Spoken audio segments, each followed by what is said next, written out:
Hello everyone, just having some technical issues. I'll be back in 2 seconds.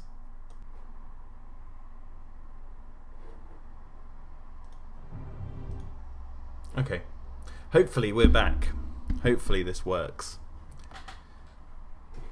We had a bit of technical issue where my webcam wasn't coming in, and we had some trouble with my disc for this frame that I'm looking at here, which I hadn't finished. So anyway, hopefully we're back. It's gonna have to let me know if you guys. Why is monetization off? Come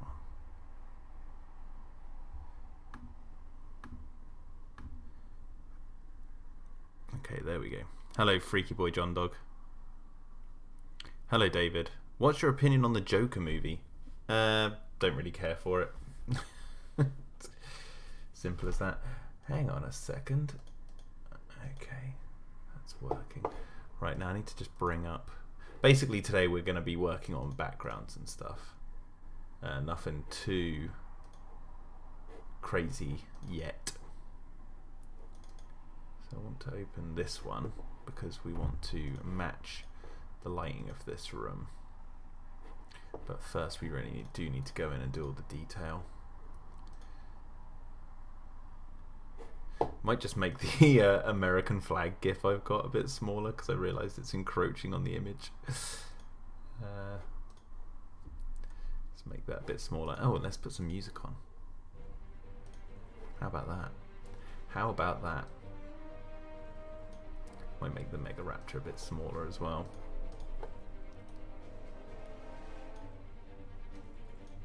There we go. That's better. So it's just not entirely encroaching on the thing.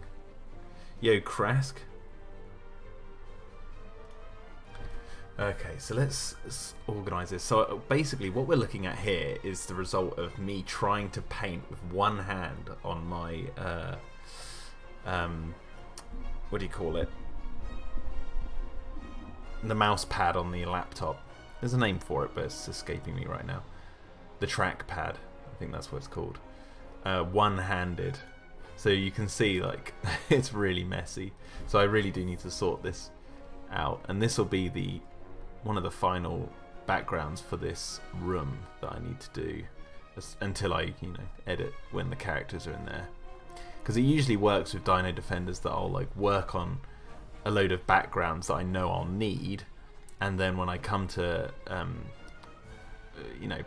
painting the story more, I slowly work out, well, I need a shot like this where it shows a certain character close up, and I need a shot like this, and then that's when I learn how many shots I actually needed for that shot. But whenever I come to start a scene, I already know a percentage of shots that I will actually require, if that makes sense. So I'm like, oh, I need these shots already.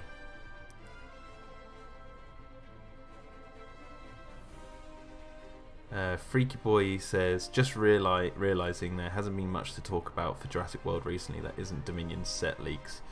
Ain't that always the way? Well, they've got a bit quiet because I guess they're finishing filming. You see, you'd think I would know, considering our work on it, but they don't tell us anything. Left in the dark.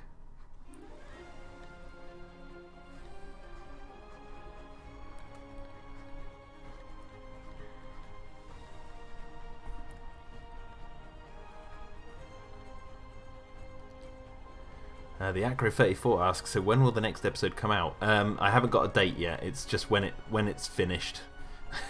Or when it goes into the scoring phase is usually when I sort of know when I can release it. So at the moment it's just I have no idea.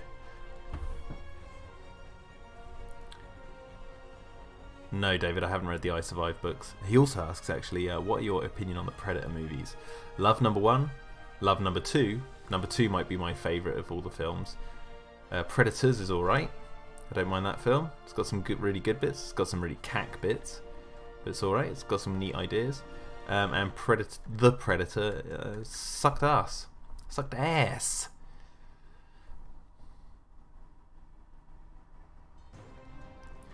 Post-production on Dominion's going to be awesome, says Krask. Well, it's interesting because technically post-production on Dominion's been happening a lot. So like, for example, so you guys get some context on how the movie industry works. When we visited the set of Fallen Kingdom, they were shooting the scenes for the DPG where Claire, you know, all those scenes in the DPG where Claire and that lot are watching the news and whatnot. And while they were filming that, there was some people working on shots for the trailer. One of the like low angle shot of two Apatosaurus coming out of the jungle with the volcano erupting behind them, and one of the Endoraptor on top of the roof hunting Owen and Maisie. And those were two shots that actually made it into the final film. So while they were shooting, they were already working on shots that were going to be in the film. And I guess, and they wanted them for the trailer that was going to be coming out that November. So they were working on trailer shots, but those shots were being worked on so much and so from so early on that they were really good by the time they obviously got to editing the film. So they put them in the film. They weren't just trailer shots. So post-production in films in modern films is a bit different. It's not like they finish shooting and then they move into doing all the rest. It's like this constant evolving thing, you know.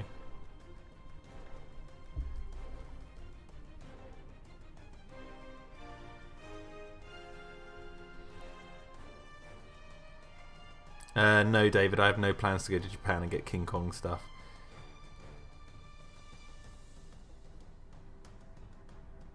Yeah, it's made in conjunction.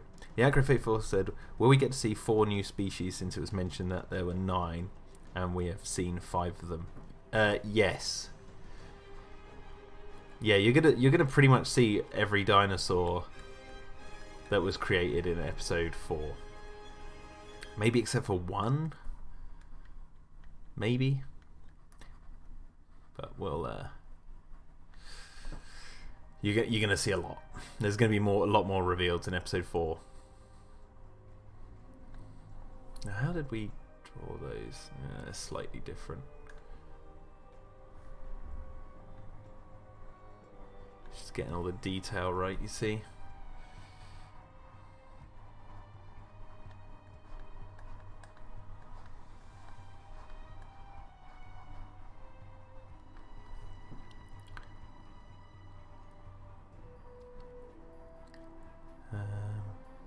Are you an anime fan? Says David. I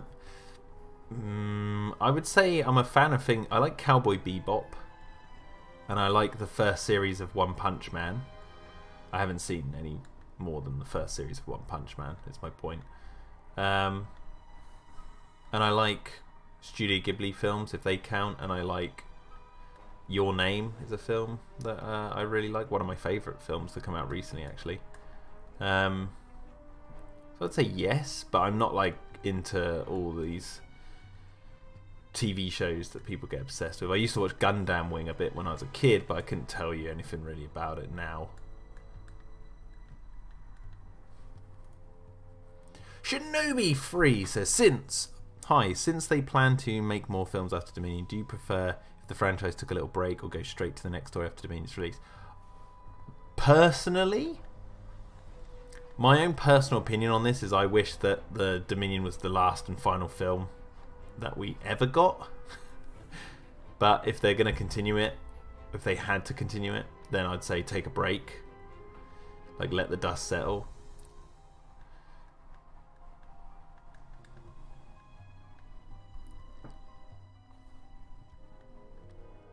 You don't want to get franchise fatigue. That's the difficulty that you have to avoid with big franchise films. Yo Gary. Yo Lewis. What's your favourite dinosaur, says the Acro? I always have a different answer for this. Today's favourite dinosaur is the Baryonyx.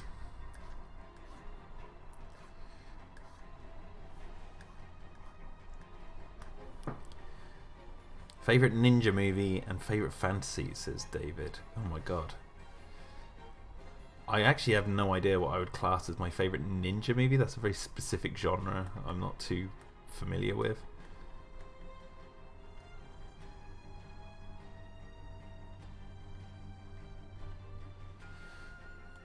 And favourite fantasy? I have no idea. The fantasy genre is just full of great stuff like Lord of the Rings and Labyrinth and I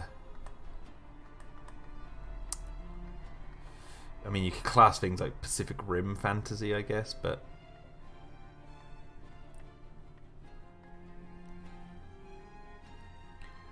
yeah.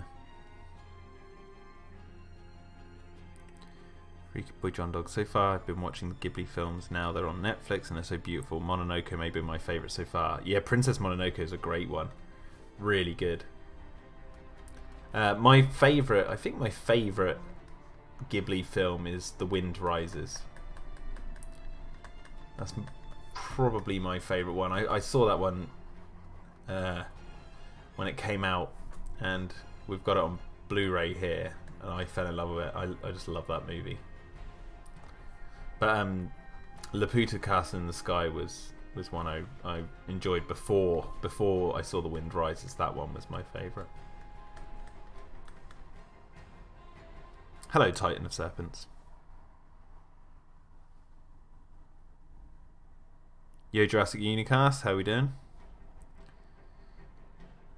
Gary Fife says, has anyone checked out Blood of Zeus on Netflix? I had a friend of mine sending me clips of it, and that looked awesome, and I do want to check it out. There's so much entertainment out there in the world that like it's hard to like keep up, and especially if you're in my position where you've got a baby, it's like, you know, it's good to sit down with the baby and watch something while they're asleep, but there's like so much other stuff to do. Like I said, me and my wife are currently working our way through Malcolm in the Middle, so any chance we get to sit down and watch TV, it's like, Malcolm, let's watch some Malcolm.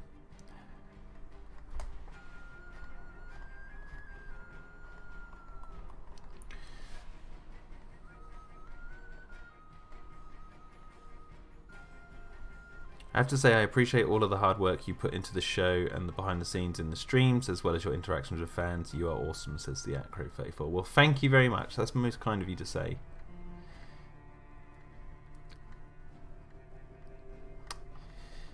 Yeah, I do try my best. Well, I was going to say, we might, because we're going into this second lockdown in the UK, I haven't heard off my boss yet, so I'm not. This isn't a confirmation or anything, but I'm under the impression that I might be furloughed from my job for the duration, and so that means that you guys might be getting some extra days of streaming every Sunday throughout the lockdown process.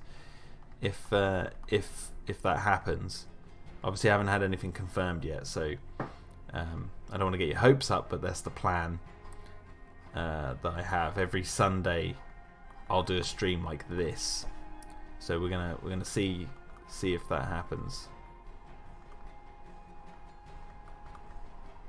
And I'll still do my Tuesday streams as well, so you'll get 2 streams a week essentially.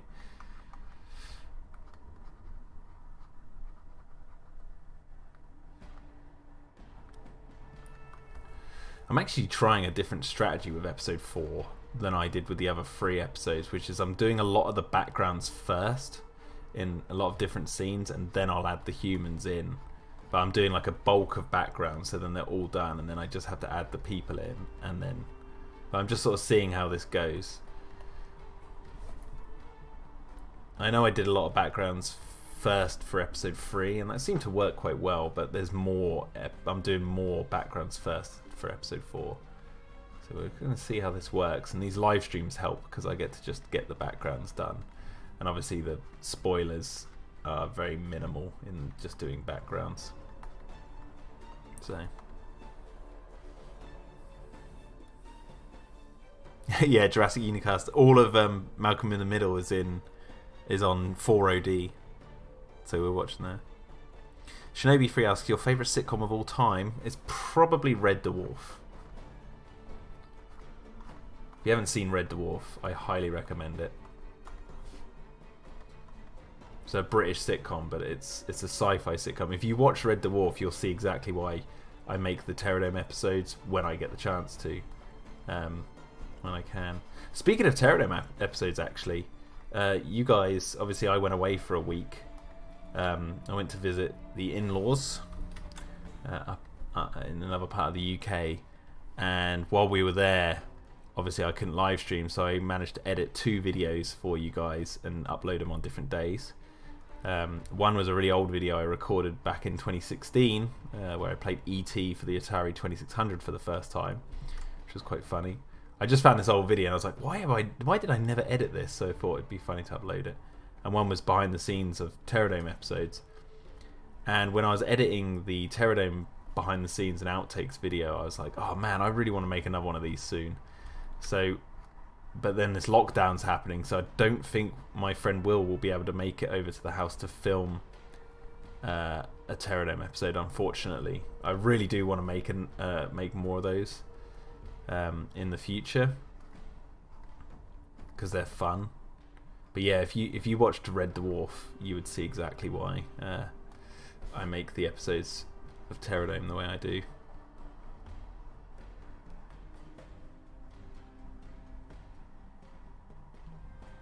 Godzilla Singular Point. No, I haven't heard of this at all.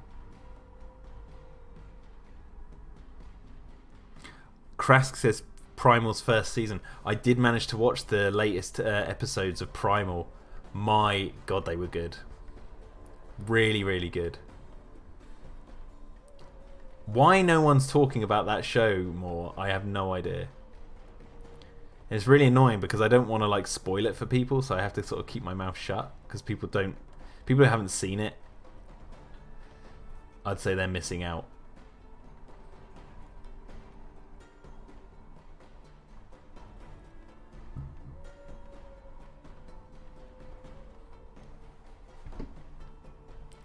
Netflix anime series. There's a trailer for it already. Oh, I'll have to check it out after the stream.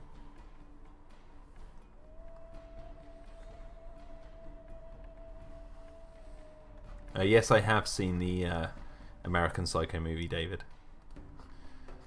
It's a good film. It's funny.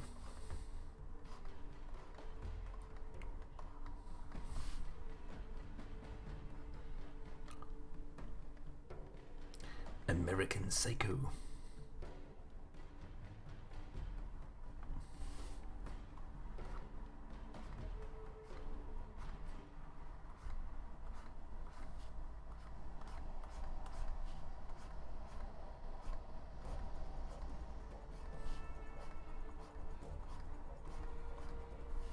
Let's get this wire right. I'm just sort of neatening up all the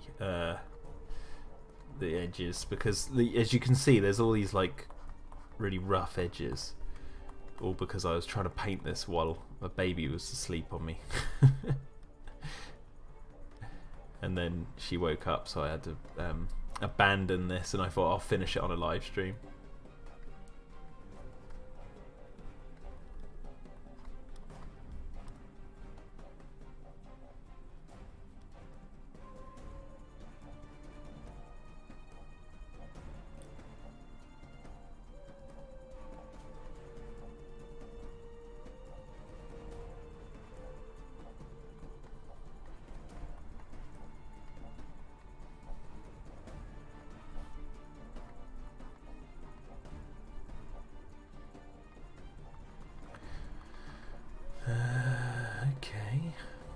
Get the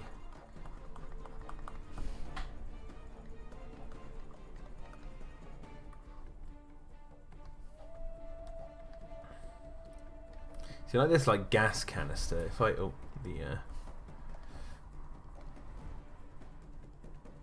let me just make sure I can save it, because before I started the live stream I had a problem with the disc, the actual hard drive that I keep all this Dino-Defender stuff on. It said there was an error, and I panicked and I thought, oh god, have I just lost everything? I do need to back up these files, but I managed to format it back, or like scan it and make repairs. But after this, I think after this live stream, I'm going to back everything up. It's too much of a risk not to.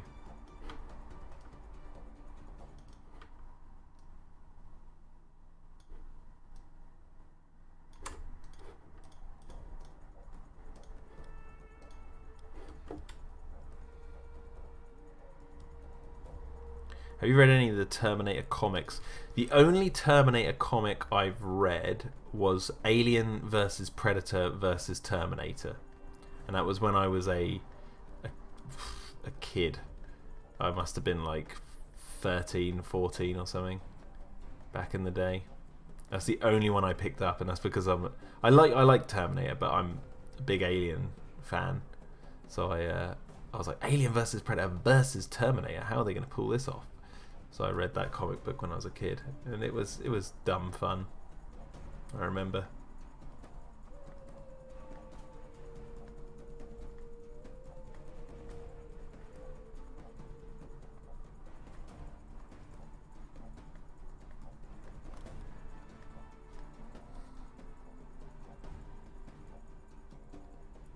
Titan of Services. Thanks for wishing America good luck. We're definitely going to need it. Yeah. I just figured, like, out of all the topics that are going on in the world today, that's the number one thing people are going to be talking about. And I thought, you know what, I'll milk the algorithm. Let's see if we can get the hot topic of today in the title.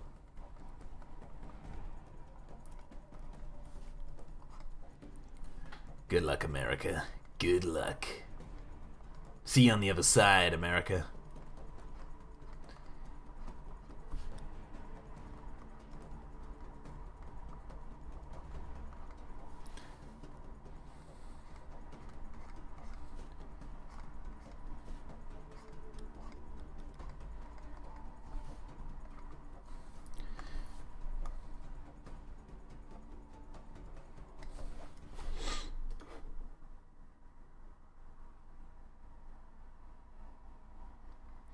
Shinobi Free asks, have you played the Jurassic Park arcade game, and if so, which one was your favourite? Mine was the Lost World. If I'm going 100% honest, I haven't really taken the time. I played the Lost World one. I think that's the only one I've played. But I haven't really taken too much time to seek any out or play them and take it all in. Like, the Lost World one looked fun, and I remember it being quite fun when I played it, but I can't say it made a big impact on me, even when I was younger. And that's not to say it's bad. It's probably a lot of fun, you know. But I never really. There's something about them. Oh no, tell a lie. I did play the newest, the Jurassic Park one.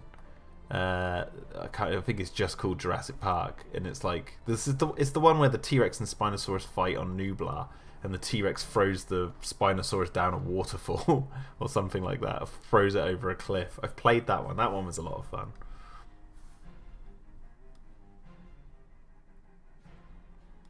Yeah, Freaky Boy John Dog is that one. You're talking about the 2015 arcade one. He says it's kind of lame, has this bizarre aesthetic that didn't really feel at home with the series. No, it was just absolutely insane. I can see exactly why you're saying it didn't fit the aesthetic. But the gameplay, I mean, it's just shoot the screen, isn't it? Didn't they have like giant bugs and stuff in that as well? Yeah, I'm like,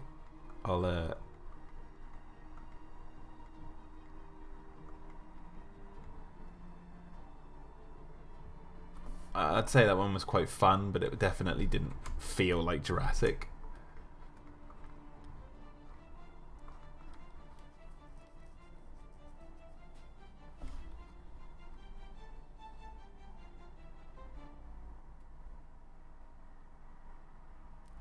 Favorite 1920s silent movie, says David, the Master 2020. I mean, I'm going to be honest. I'll just go with the one that I know the most about, which is The Lost World from 1925. But there's probably other movies that if I sat down and watched them from that era, I'd be like, okay, I'm taken aback by this. Phantom of the Opera, I think I've seen as well. I can't remember if that's the 20s, though. Or was it earlier? Might have been. With Lon Chaney.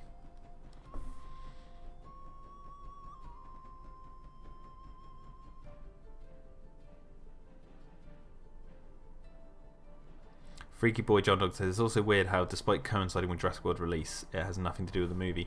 Yeah, it's a missed opportunity. And I know in the game you're cleaning up Nublar. of dinosaurs, but they could have really leaned into that and gone, you're tranquilizing the wild dinosaurs to get, and then they get moved so they can start building the park or something like that. They could have really tied it in, but they didn't.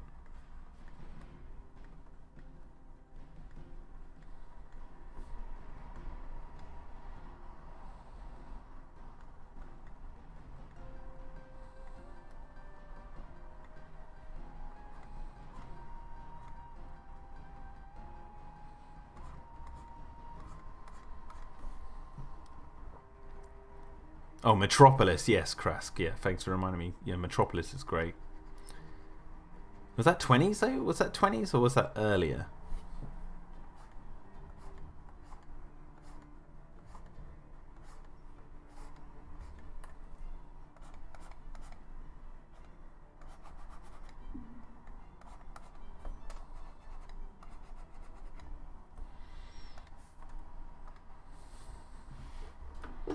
As you can see, this part of the thing is a bit lopsided, so let's organise this better.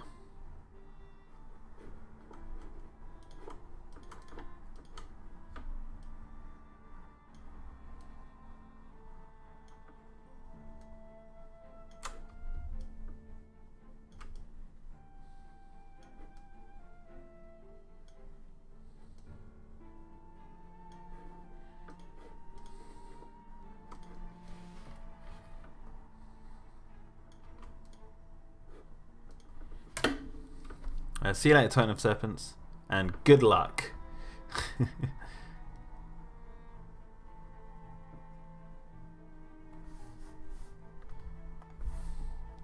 Sorry, Gary, I haven't heard of that before.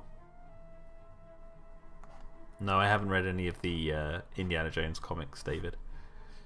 Nope. Nope, nope, nope. Indiana. Oh, by the way, R.I.P. Sean Connery. Passed this week, didn't he? The legend that is Sean. To the stars, Bowen. To the stars.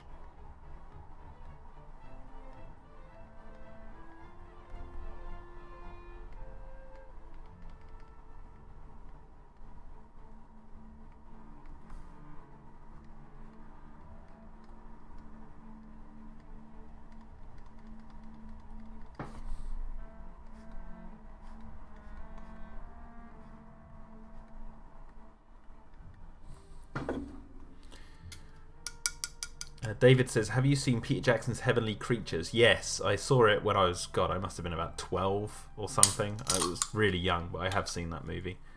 I remember it. There's that like weird bit where they go off to like a fantasy land and that.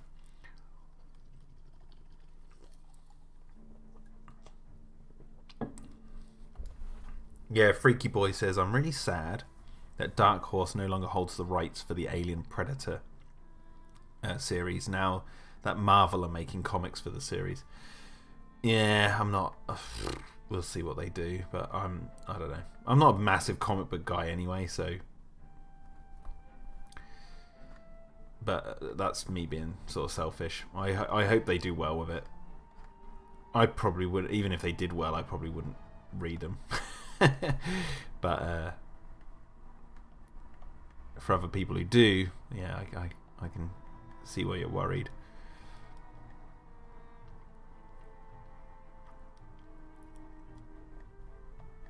Yeah, Heavenly Creatures, Gary Pfeiffer. It's about two really young girls who I think they fall in love and then they murder one of the mothers. I believe it's based on a true story, and they're so crazy they live in this sort of fantasy land in their head. If I remember, I think it's one of their mums who doesn't approve of their sort of close relationship. It's got Kate Winslet and someone else in it. I can't remember the other actress, but I know Kate Winslet is one of them.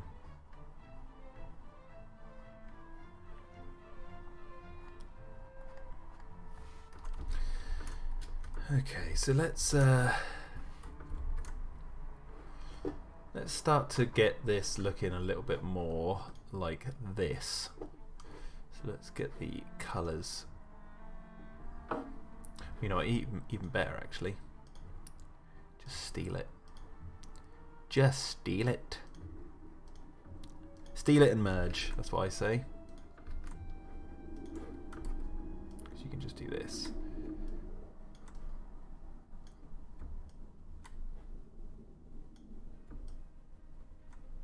Ooh. What happened there? Don't apply.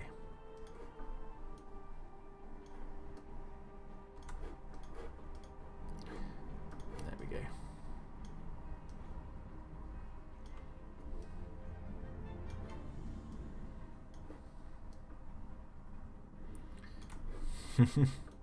Cheating.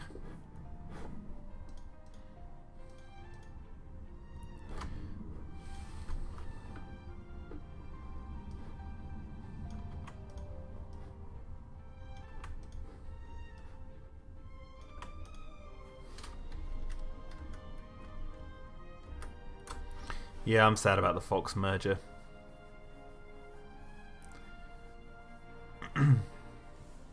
Krask. I'm just worried about like after the Predator. I'm like a bit like, okay, I think I'm done with Predator. I'd be very surprised if someone came out and made a Predator movie now that was like something that I was like, whoa, this is like the Predator movie I've been waiting for ages. I thought the Predator was going to be that, but it was really bad. Oh, it was such a shit film.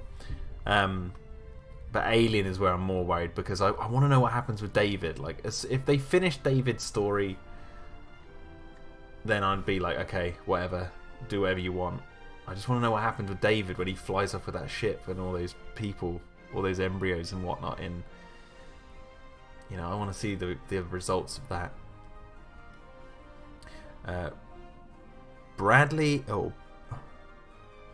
Brady, I want to pronounce this right. Defilice? Brady Defilice says, you're a visionary with a great sense of imagination. Thank you very much. It's very kind of you to say. I hope I pronounced your name right. I'm going to add a bit of a shadow to this.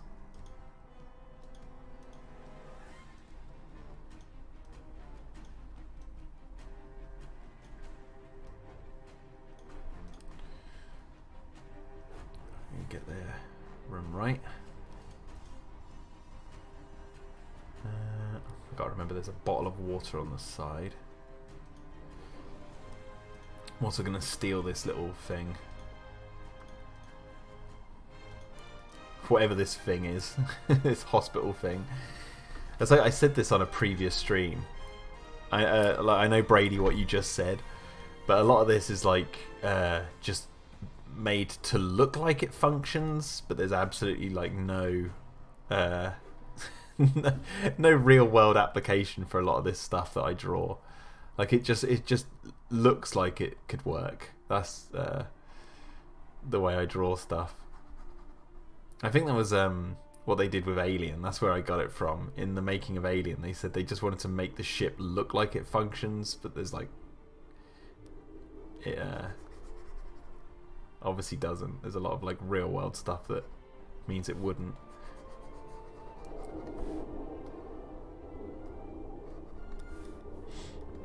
But I think I got this gizmo from looking at actual hospital pictures and went, I don't know what that is, but I'll draw something like it. So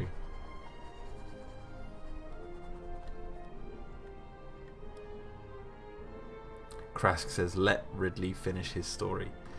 Yeah. Please. Chance would be a fine thing, Disney. Chance would be a fine thing.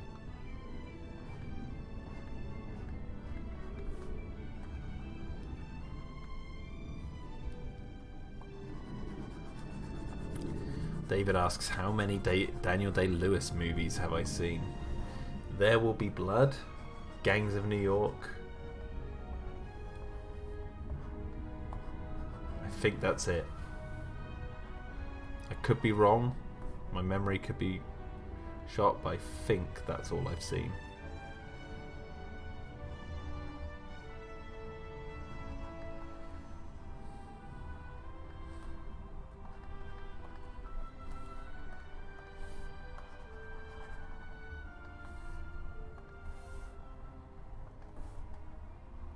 David, I have a question for you, because you're the man of 21 questions. My question to you, David, is why so many questions? Not that I have a problem with it, but like, why are you making like a book on what Jack likes? Like,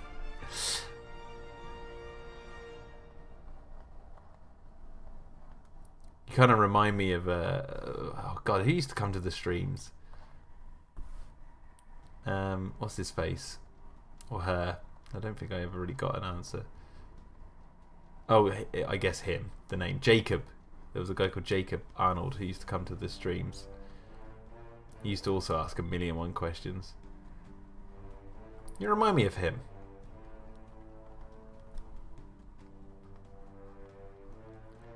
I mean, I appreciate it. I mean, it keeps I guess it keeps the live stream interesting. I've always got something to talk about.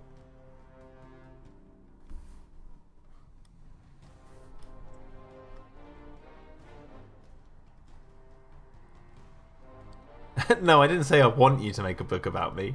I was just asking if that's what you were doing as a like kind of a joke because of all the questions. I don't know who would want to read a book where they pick it up and it's like, how many Daniel Day-Lewis films has Jack seen? Like, who would read that?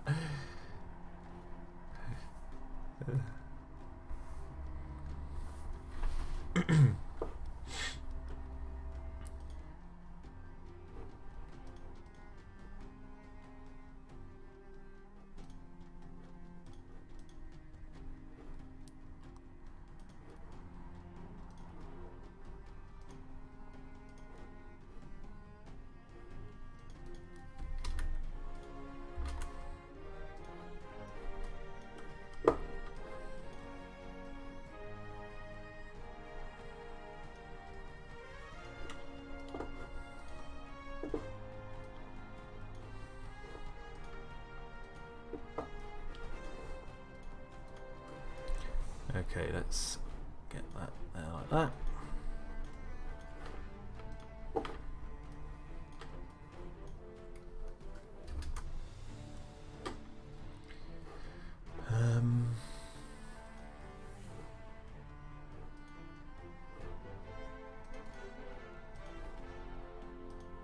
So it's funny when you've got lots of detail like this, it's just basically picking at it a lot. Because I do need to change the colour of all this, because you can see it's like yellow from the lighting, from the pit. When I took the picture of the watercolour, I guess I was doing it in some different light, but it's now just like picking at it to make sure it eventually resembles what the other picture looks like.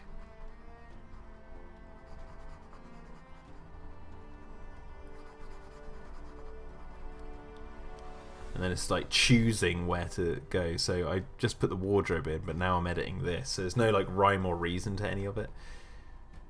As you can see, like it's kind of like a darkish brown in this bit here.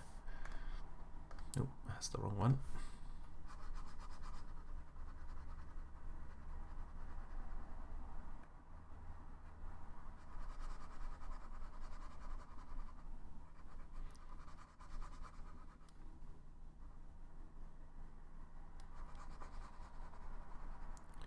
After you finish Jurassic June, how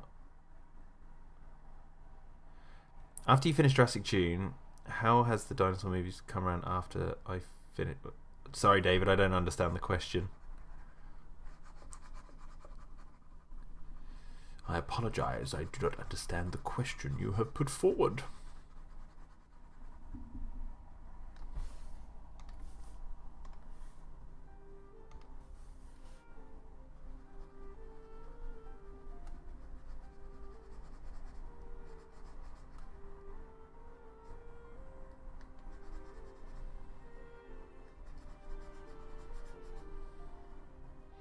Another video game question says, Shinobi, what was your first Jurassic Park game? The first ever Jurassic Park game, I'd say the first one I ever played was the Sega, I think it was Rampage Edition. but I rented that from a video store. I didn't own it. We used to rent the Sega Saturn, and it was on, I believe it was on whatever one was on the Sega Saturn. I think it was a Rampage edition. That was the first one I ever played, and then I guess the next one that I owned was the Game Boy Jurassic Park, which I never really got into because I got up to the trike, I think it was the second level, when you get through the gate and the trikes are stampeding. And then I don't know, I'd get bored because the egg collecting, it just wasn't very engaging. But I did attempt it a few times when I was little, but I never completed it, and I never attempted it as an adult. I don't think I own that anymore. I think I sold that actually.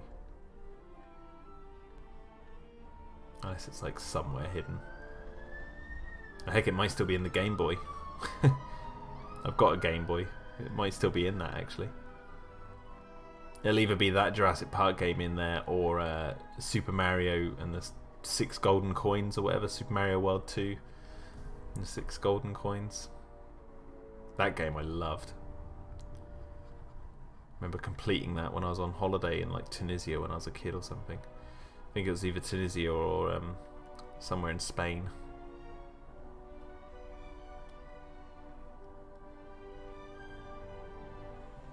What are my top 3 favourite horror movies, says David. Well, I'd say number 1 is Alien. That much is true.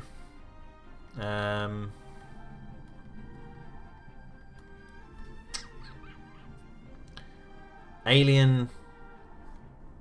I'm going to say The Exorcist.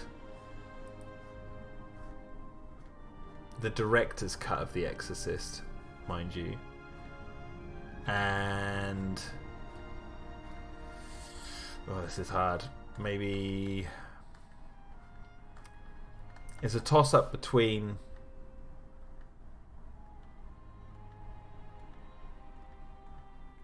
The Shining and Evil Dead 2. But I might have to go with The Shining.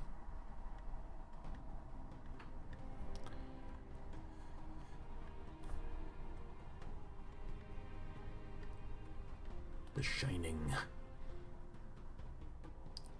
Krask asks, have you ever played DNA Factor? Not an amazing game, but it was fun back in the day. No, I've never actually played that. I don't think I ever played, aside from if you could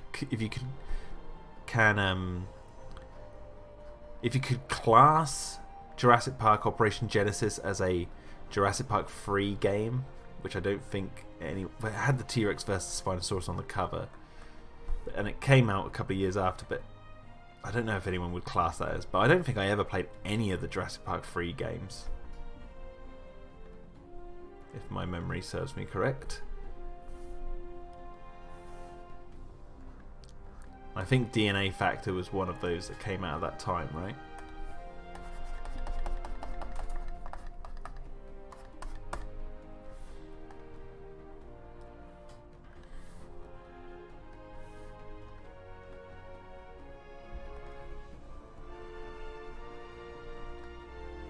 You know, I might just redo these things because they look a bit clunky, don't they?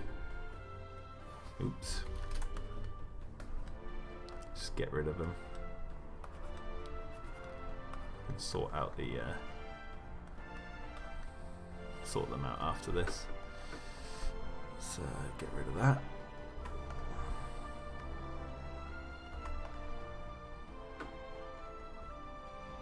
that. See you later, David. He says, we've got one last question before he goes.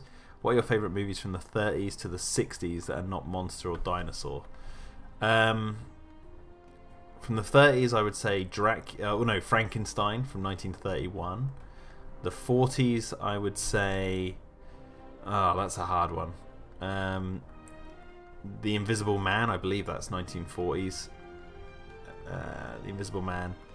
1950s, I'm going to go with North by Northwest. For the 60s, I might have to go with...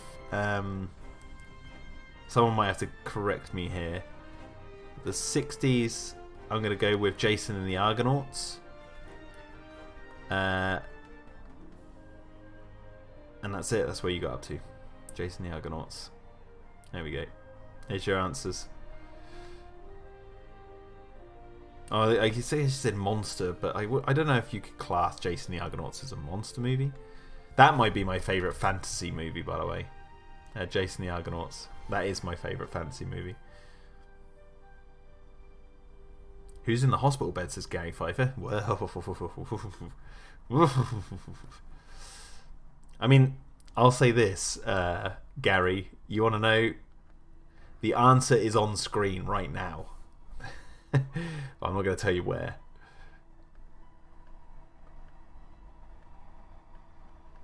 You'll have to figure that one out for yourself. You'll probably get it straight away. But the answer is on screen.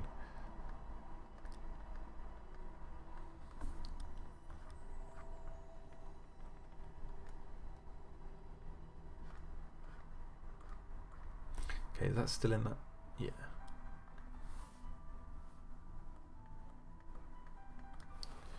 See you later, Shinobi. Cheers for coming by.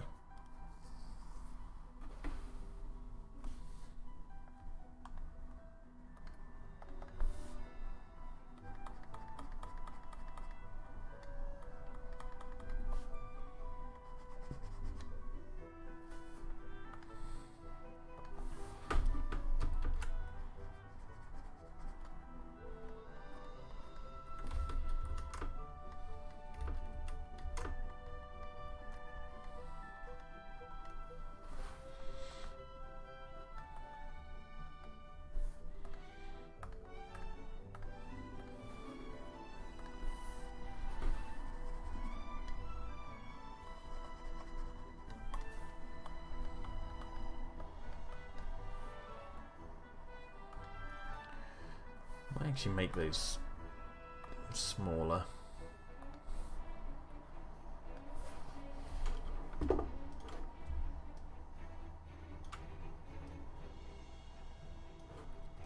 There.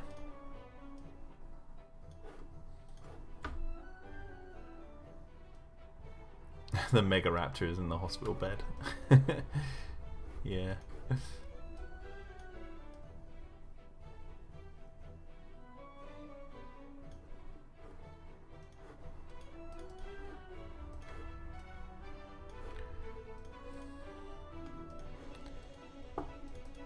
Yeah, I'll have to say, I'm surprised Big Shark hasn't turned up yet today. Big Shark's usually about. I hope they're alright.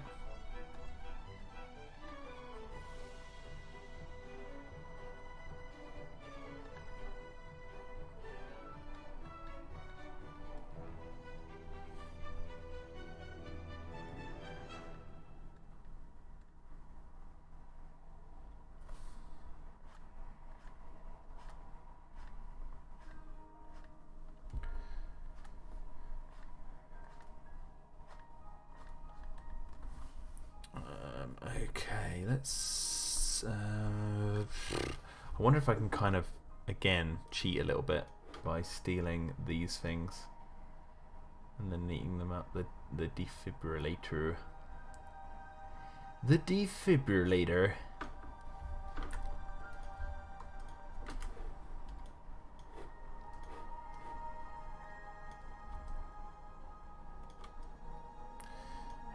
I guess that can kind of work. Maybe I could do 2. Like that. There we go.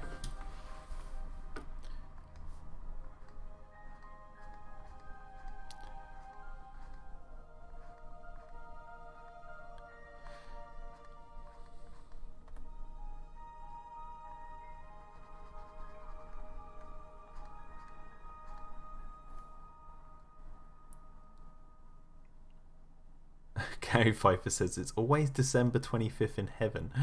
What are you talking about?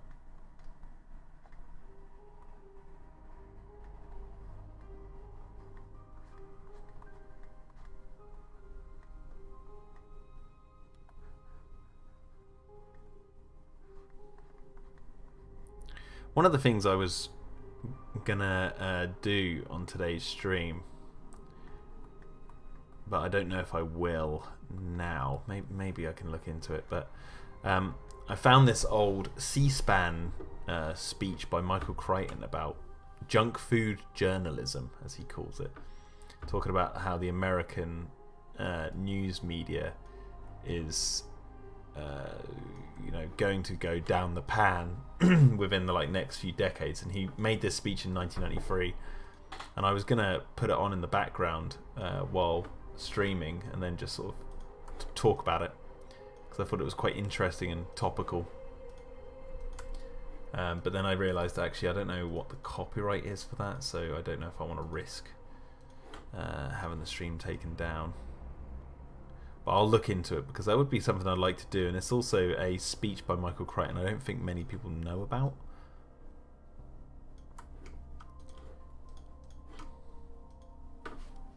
Yo, Cretaceous the Hundred. Yo, Cheesy Movie Productions says hi. Oh, it's a joke from Monty Python's Meaning of Life, says Gary Pfeiffer. Yeah, I used to love watching that film. I don't remember specific quotes from it too much now, but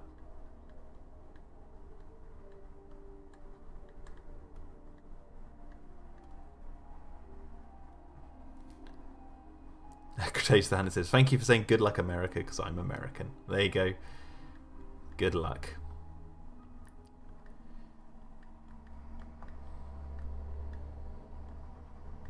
It's funny because I was like, I don't usually talk politics whatsoever on this stream or on this channel, because it's not really a political channel at all. But I figured on today of all days, it'd be quite funny. It would be quite silly not to at least mention something in some capacity. So I just thought it'd be funny. Good luck. That's all I'm going to say. Good luck, America.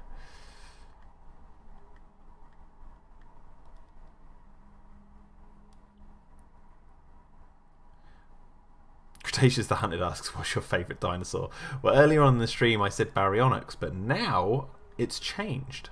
I'm going to say now my favourite dinosaur is the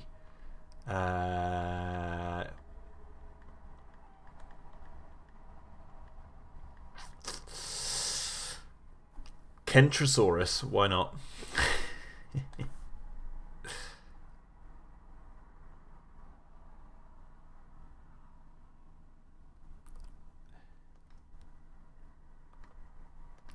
Always look on the bright side of life. Oh, I'm gonna skip this. Skip this track. Where are we going to? This one.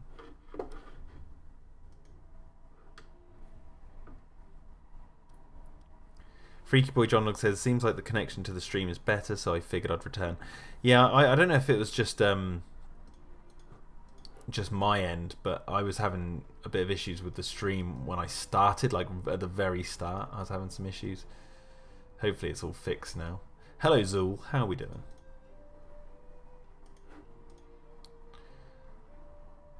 Okay, that's quite good. I want to just change the lighting on this.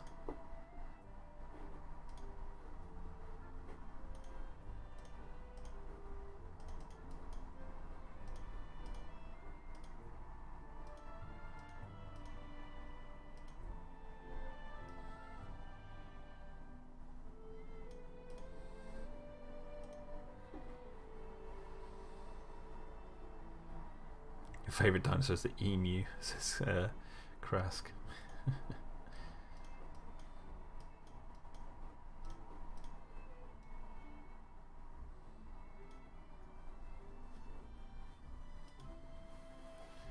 Okay, so now let's see if we can change the lighting on this.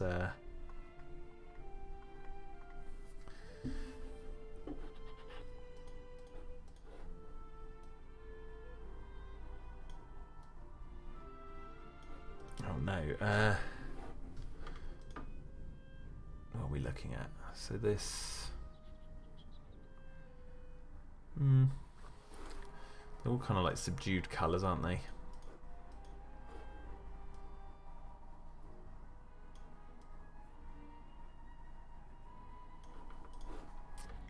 And maybe change the colour balance.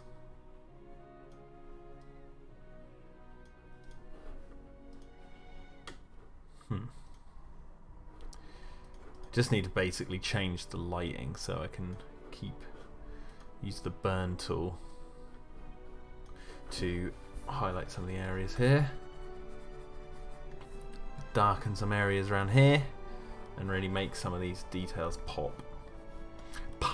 Make them pop. Make the details pop. Yes, yes, make the details pop. Yes.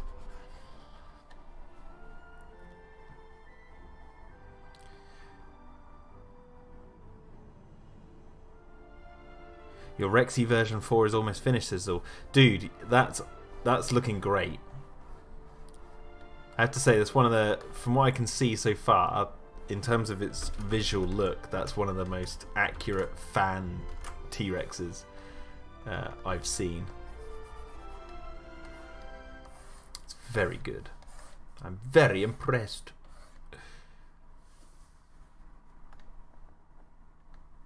Yo, Night Train. How are we doing?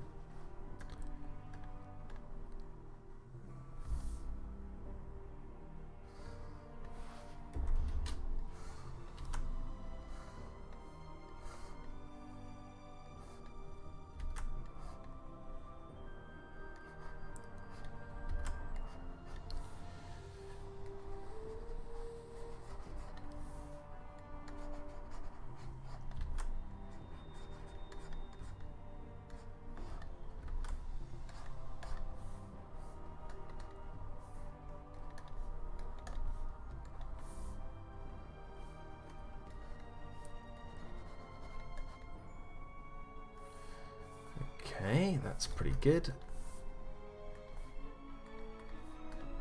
I'll have to go in and neaten up a lot of this in a minute again, but it's just really crucial to try and get the match the lighting of this shot. So obviously I've got these like glowing bars here that are casting like a blue light on everything. I've got the bottle of water. I've got these wires to sort out. Oh, actually, first, let me cut this screen out.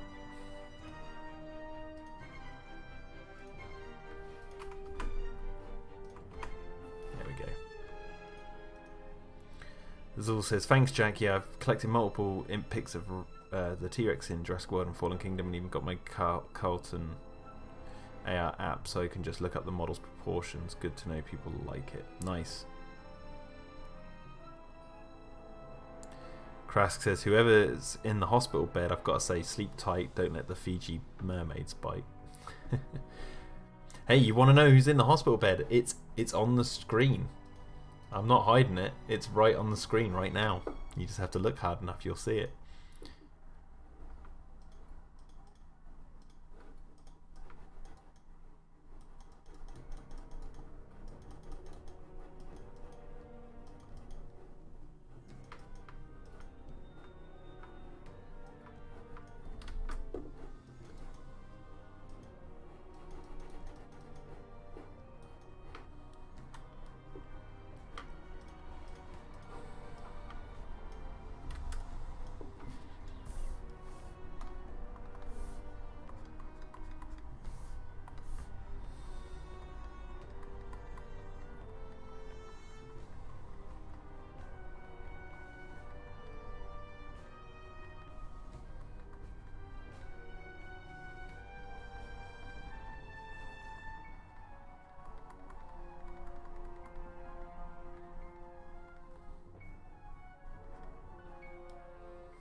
Clear up some of the details on this. There's one thing to make it look like it's been watercolored, but there's other things where it's like it looks a bit too rough. So you want to like neaten it just right. I mean, this little box thing in the bottom left, that needs sorting.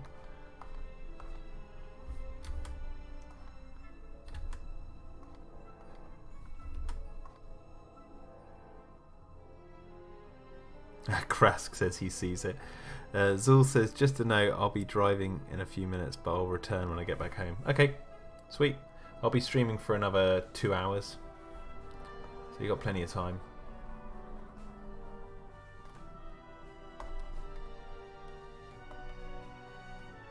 Can't spoil it for others.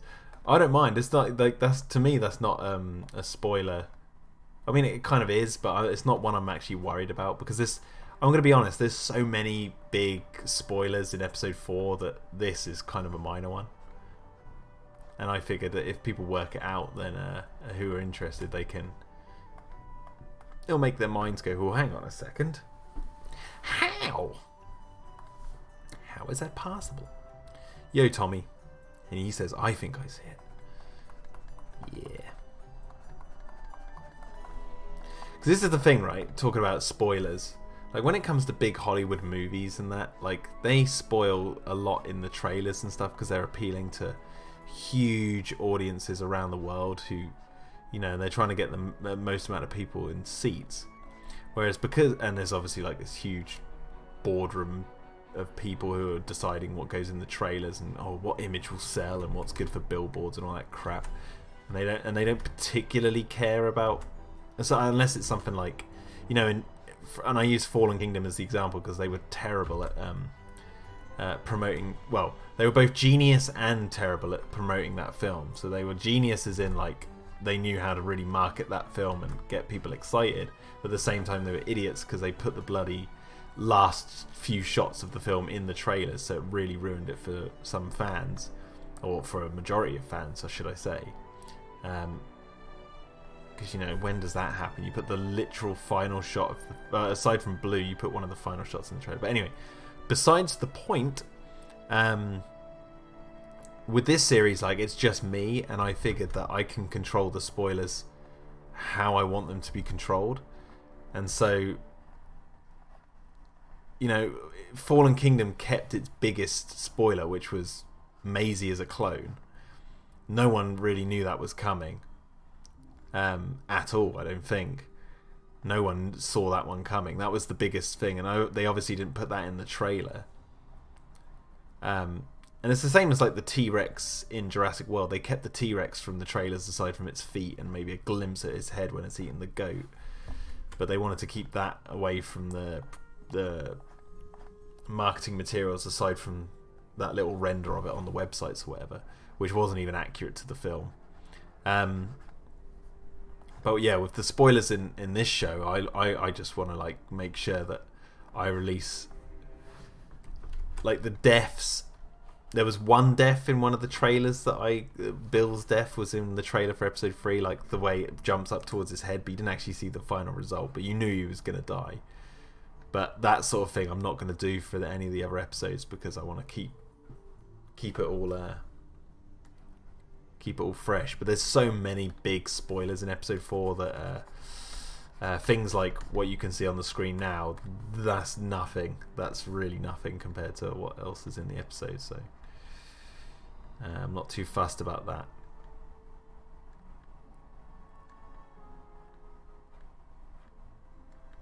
But it is nice to actually like control what spoilers go out there.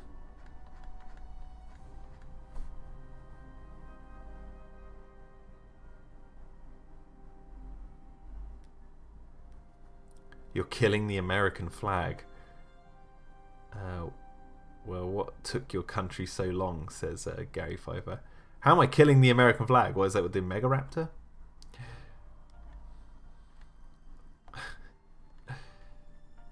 Don't worry, the UK will reclaim America in time. We're just waiting for the opportune moment when your backs are turned, and we'll take it back for Queen and country.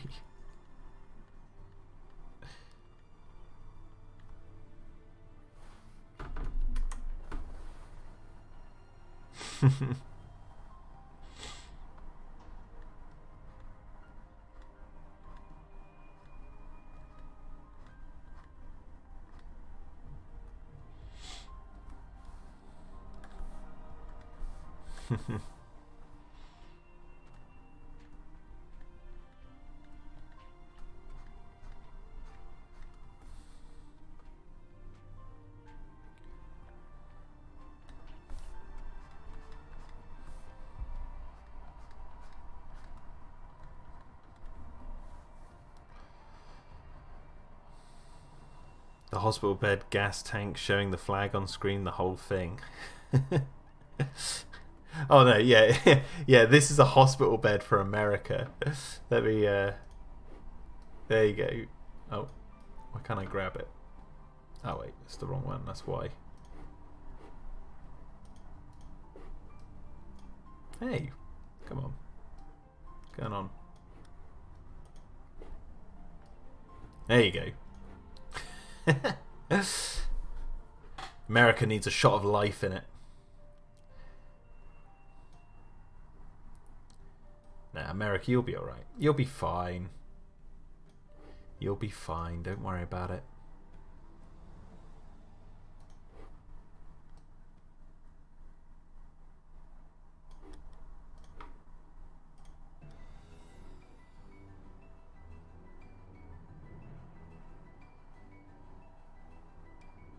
The new Uncle Sam is the Megaraptor. Freaky Boy John Dog says, we'll take out America in electrical and vent, and during voting we'll just say that China was being kind. Sus. What? What are you talking about?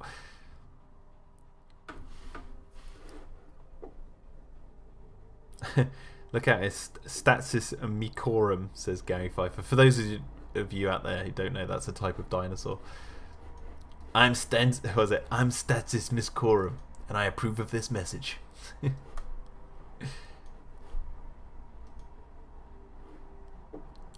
That's the Megaraptor's relative, yeah.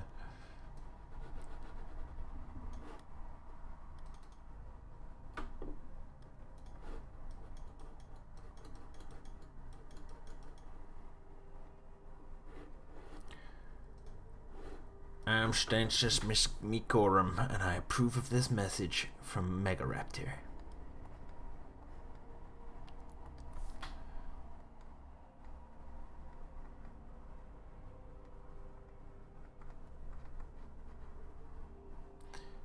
You know, in the future, I could very easily see a future where your presidential candidates are like AI. So you know, like how you get that. There's that AI manga character who's a singer. I can't remember her name. Like that fictional cartoon character who's like a singer. I could imagine in the future you could literally have a Megaraptor presidential candidate who's an AI. Could you imagine?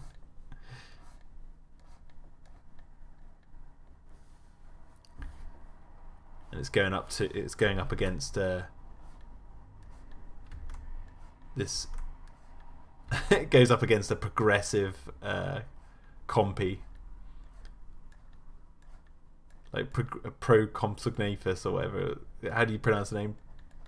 I can't pronounce it, but it's got a pro in the title, hasn't it? Pro compsognathus. It's a progressive compsognathus. I'm sorry, that's a terrible joke.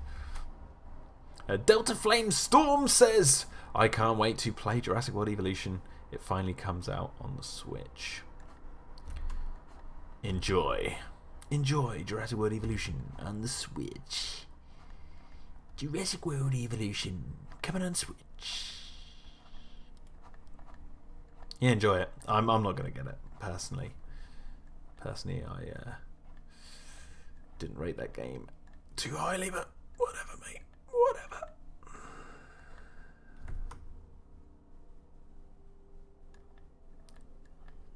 Hatsune Miku. Is that the AI character? I want to Google that now to make sure I'm right.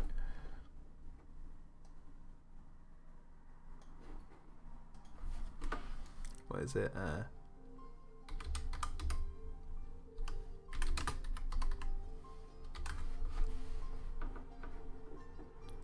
Yeah, I believe it's Hatsune Miku, yeah. Yeah, it's like uh, yeah, that's the one. Imagine in the future that's your presidential candidate. Like I could very easily see that being a future.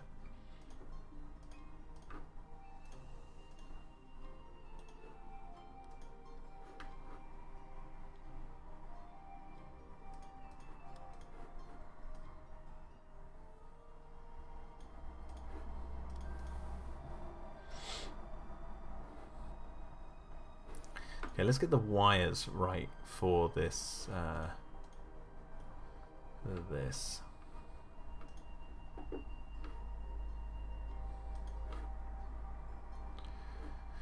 It's a lot of dangly wires. And then there's one curled up on the.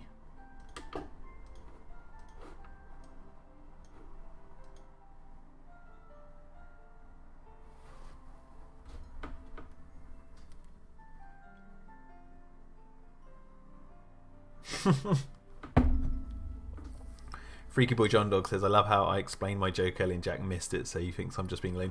No, I did read it. I just didn't read it out loud. You were doing an Among Us joke. I've never played that game. Well, I mean, I've played it in the playground. I can't remember what it's called now. Where like people have their eyes closed and you have to tap them on the shoulder. You go like when you're a kid, you're all sat in a circle. It was like a game you play at like primary school when you're like really little kids.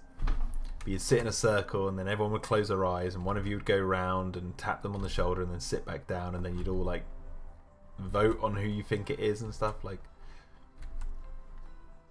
it's primary school stuff. Primary school stuff. It's funny how they like regurgitate those types of games in video games and people go nuts for it. It's like that Friday the 13th game. That was basically hide and seek. Basically.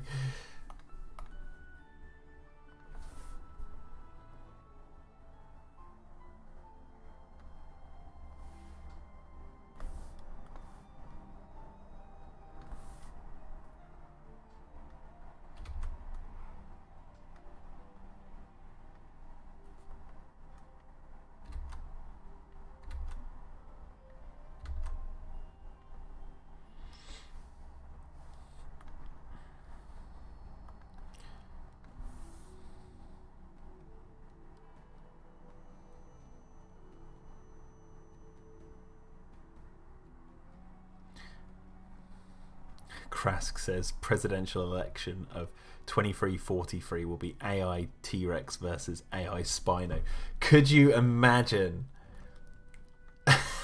like the absolute tribalism that happened in the Jurassic fandom between the bloody T-Rex versus Spino fans, which luckily I was never a part of. I avoided all that crap. But like, could you imagine if that was like they were presidents? My God. So what am I doing?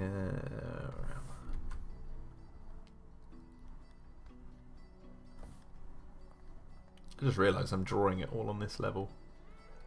It's okay though. We've automatically got a thing, a little thing. Automatically got a thing.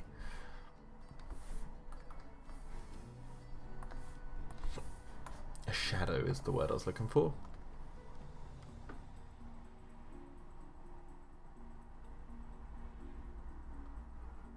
Yeah, they do have a simplistic charm. Steal the water jug, says Gary. Yeah, I will. I'm not going to draw that again. I'll literally steal it. You know me too well. So why draw it again when I can just integrate what I've already drawn into the picture?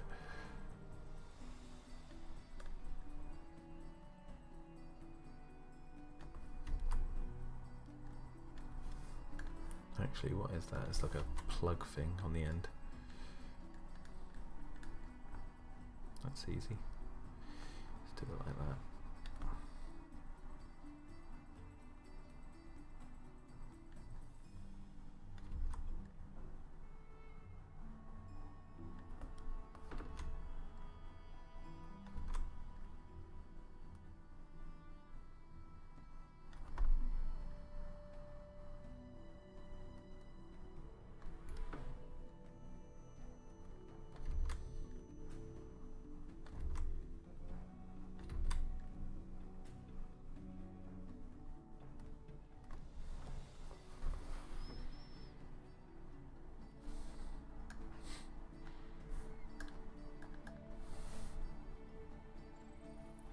2055 candidate will just be a VTuber. What's a VTuber? Is that a sorry for my old man knowledge. What's a VTuber? Is that a like a video game YouTuber or something? Is that the nickname for a video game YouTuber?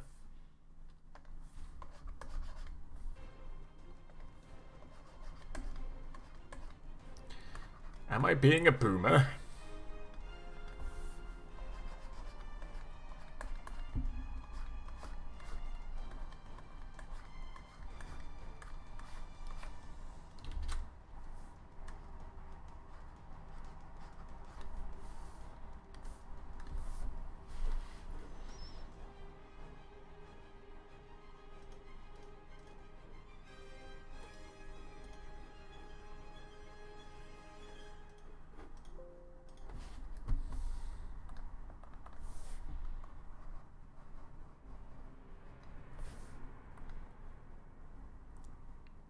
Gary says elect Clayton Fioriti for president.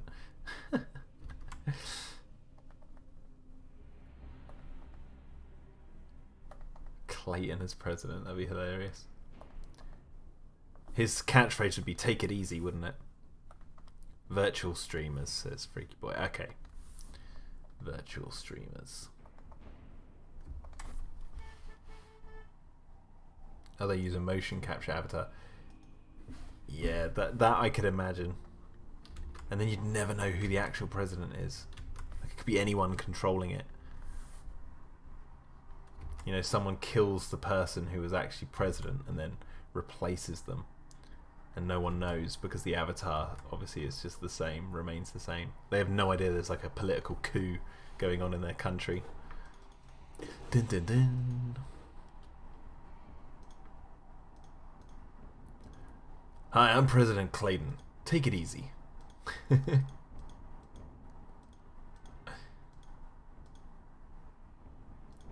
President-elect Clayton Fioriti. Take it easy. On this day, I will mandate that everyone must play Dino Crisis.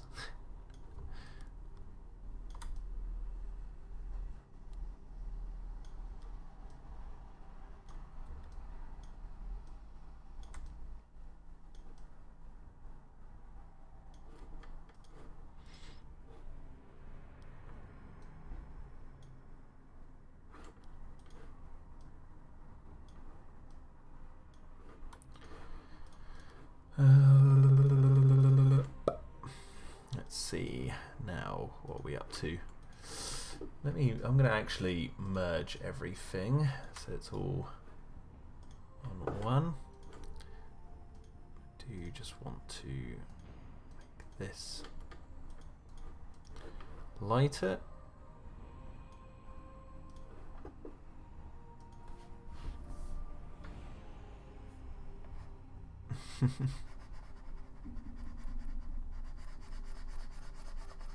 Oh, not like that.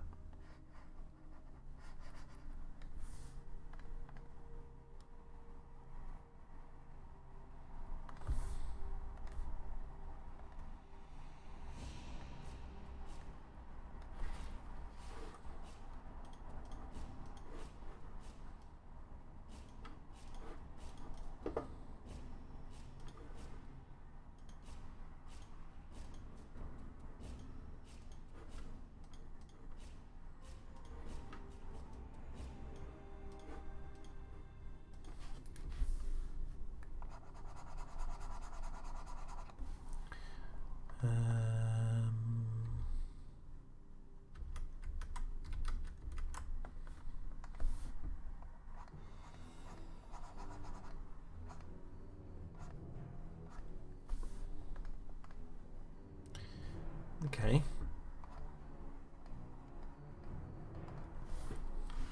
Let me just add, and let's get the shadow.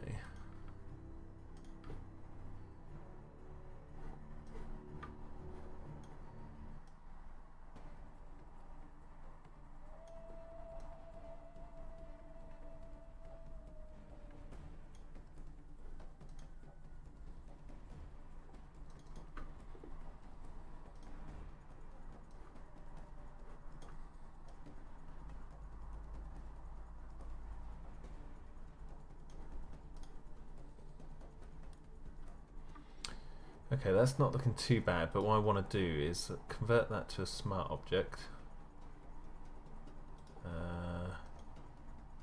Hey, Big Shark, he's finally made it! We were all wondering where you were. Where, oh where was Big Shark? That's what we were all saying.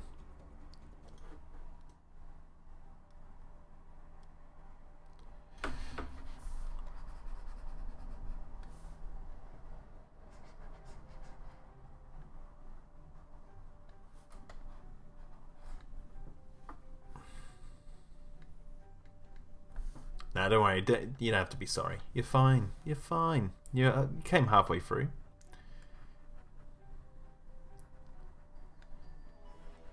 So I'm actually nearly done with this this frame here.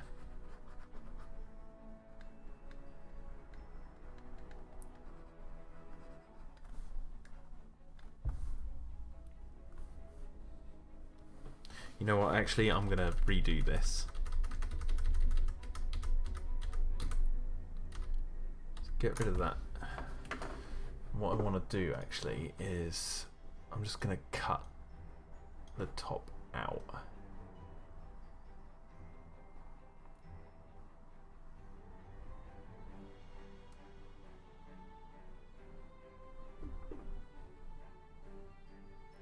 I'm going to cut the top part out like this. I'm going to put this underneath the other layer, then we're going to add the shadow, because I actually didn't want the shadow to come from that thing because it's meant to be on the wall.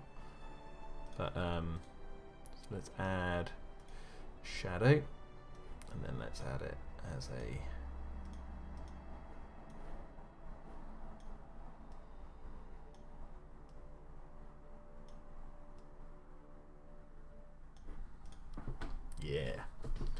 it's not too bad. That's better. Now we merge those. Would you look at that? Would you look at that? I do just want to grab this background and try and make this a little bit more.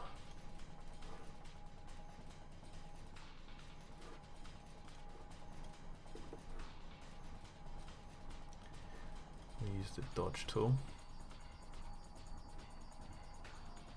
Imagine the president just doing his speech and he just unravels into a skin sack full of bugs like Oogie Boogie from The Nightmare Before Christmas. That's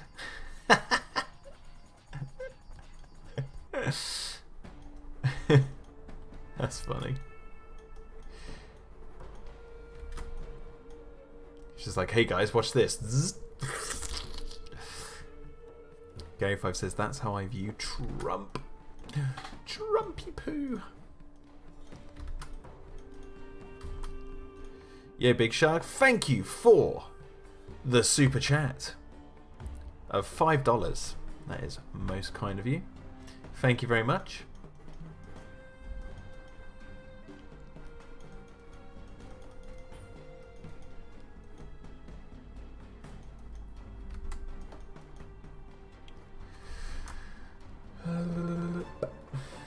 Let's see how the burn tool now.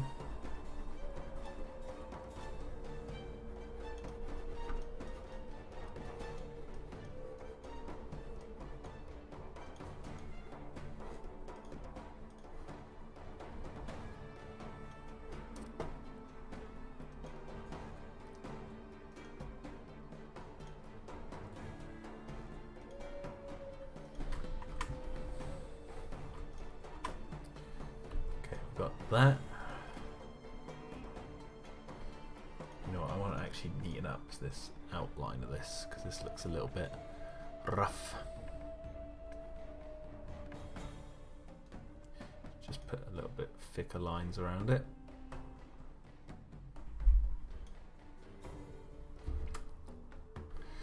See, it looks, I do kind of like how that looks a little bit warped like that, but I just want it to have a bit of a more natural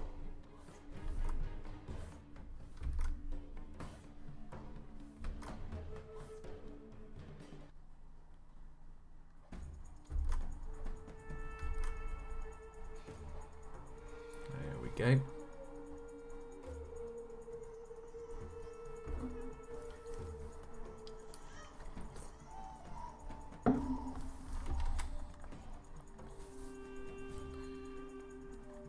America has got to watch out for the shithawks, says Krask.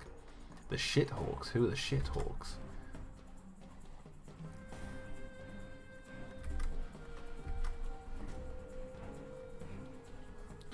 The shithawks.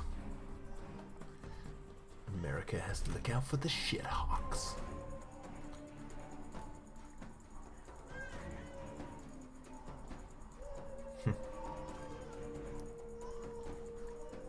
I can hear my wife's just got home and the little one's crying. Oh no. I might just go say hello quickly. Hello Finn. I'll be back in like literally 2 seconds. So bear with me.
Okay, I'm back. Sorry about that, folks. We oh, the music stopped as well. Little girl was a bit upset, and so I didn't want to just sort of leave my wife clamoring in the door trying to sort her out. So she's now having some milk and relaxing. Just put the kettle on as well, so they're all happy. What are you guys saying?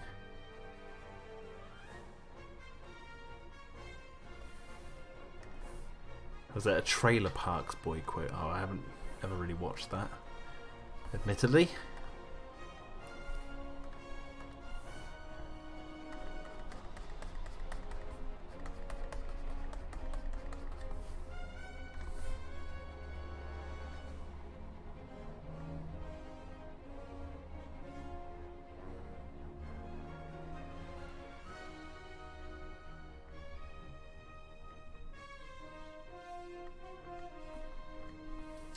Okay, so let me have a look at this. What are we doing?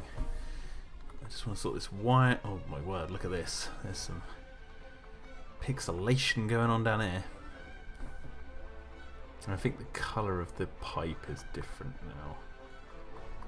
That should have been. Krask says, this is pretty random, but do you happen to own any movie props? No. I mean... No, I don't think I do. I'm just trying to think.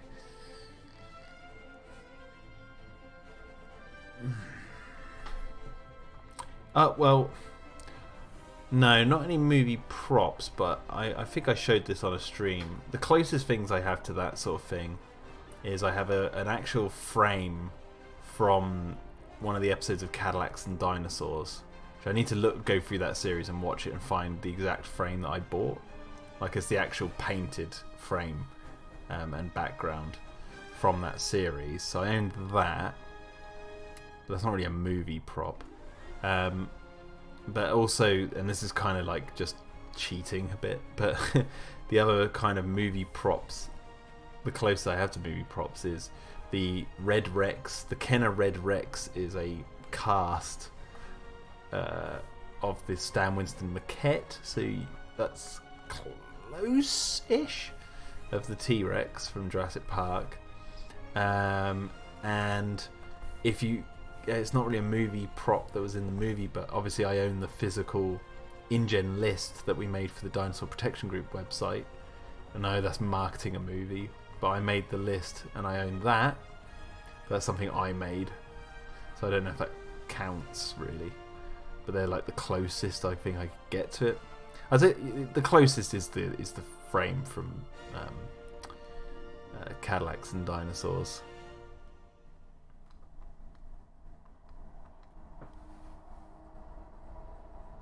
Put the kettle on is our national slogan, yeah.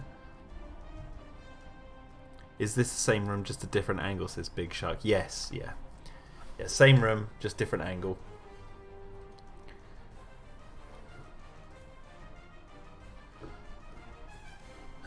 Speaking of which, actually, I do want to just up the lighting in this frame on the edge of that pillow.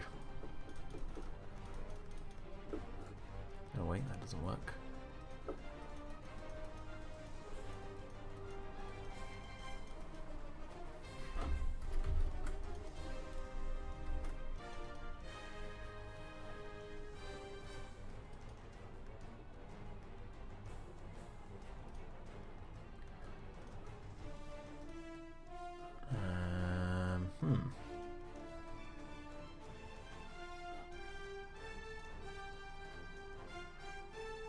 See anything else?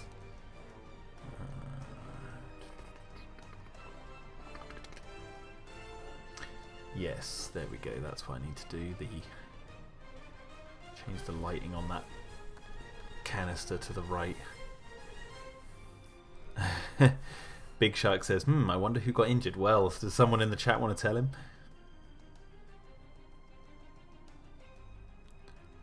Krask says, that's really cool. I let those count, even if the Cadillac frame is probably more accurate. The Red Rex is the maquette's cousin. Yeah, yeah, exactly.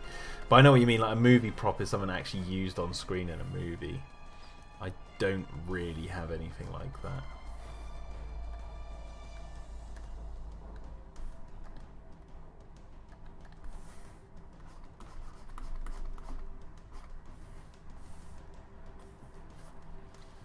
So let's add a little... Oh, actually, that's what I need to do. That's also throwing me off, is I need to darken this because... this screen, because of the lighting.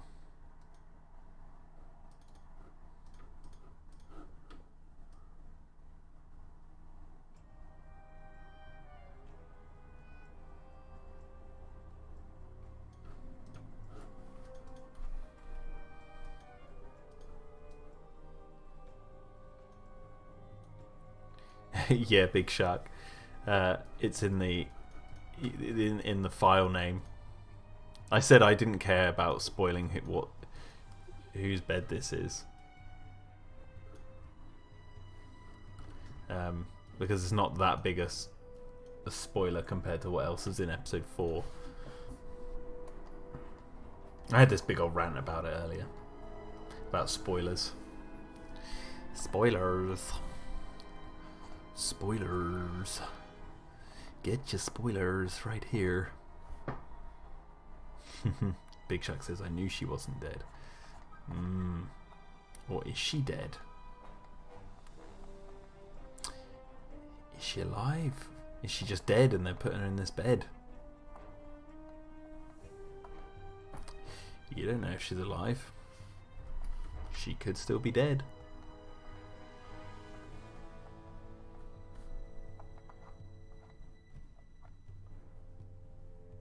Spoilosaurus Rex 1000 2.0 says Krask.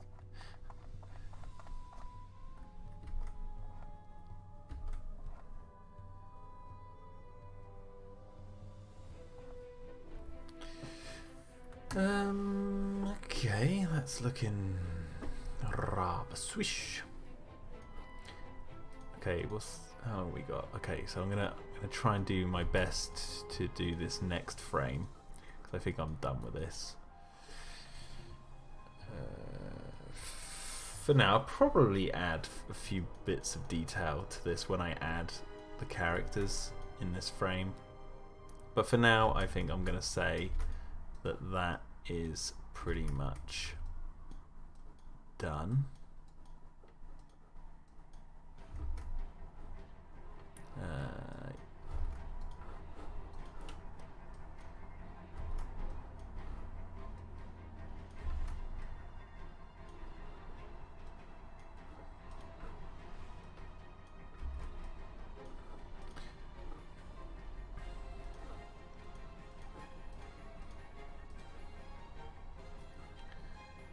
Actually, let's see if I can.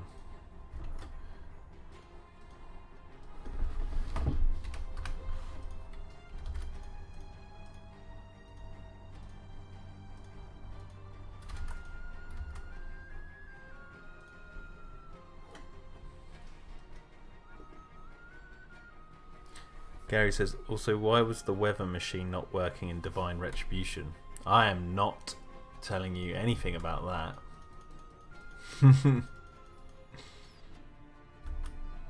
Why do you think? That's why I should turn the question on to you. Why do you think the weather machine was not working? Curious to know.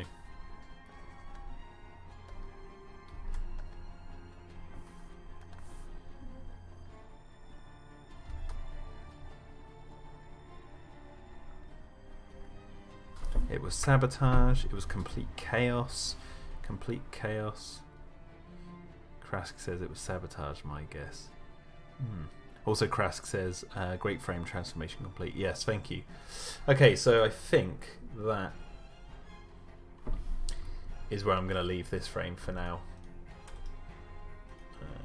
Seems pretty... That seems pretty good to me. Okay. So let's file, save as. We'll save it as Rose Hospital Room 4.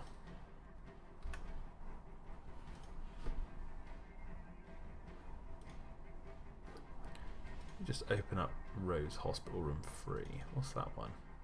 Oh, that's the close up of the bed, which I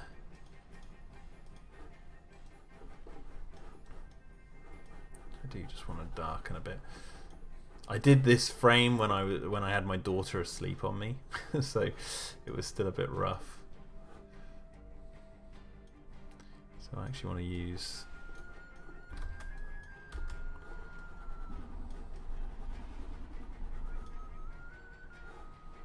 Okay, save that.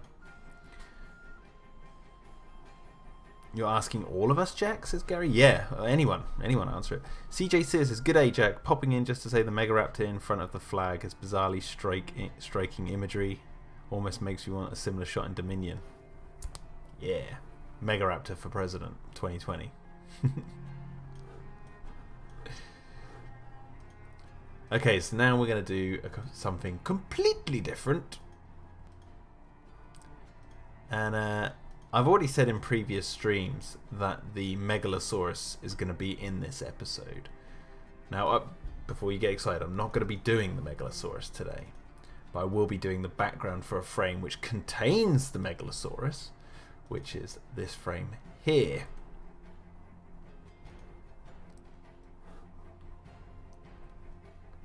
So let's get this movable feast underway.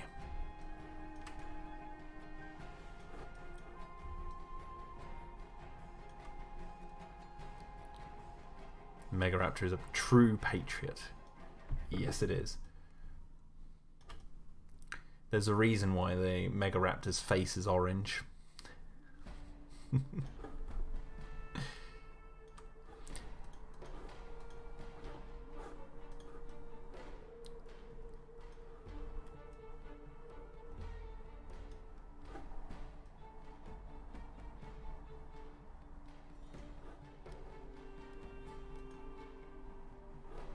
You love this shot and it's not even finished. Yeah, it's a nice one, this.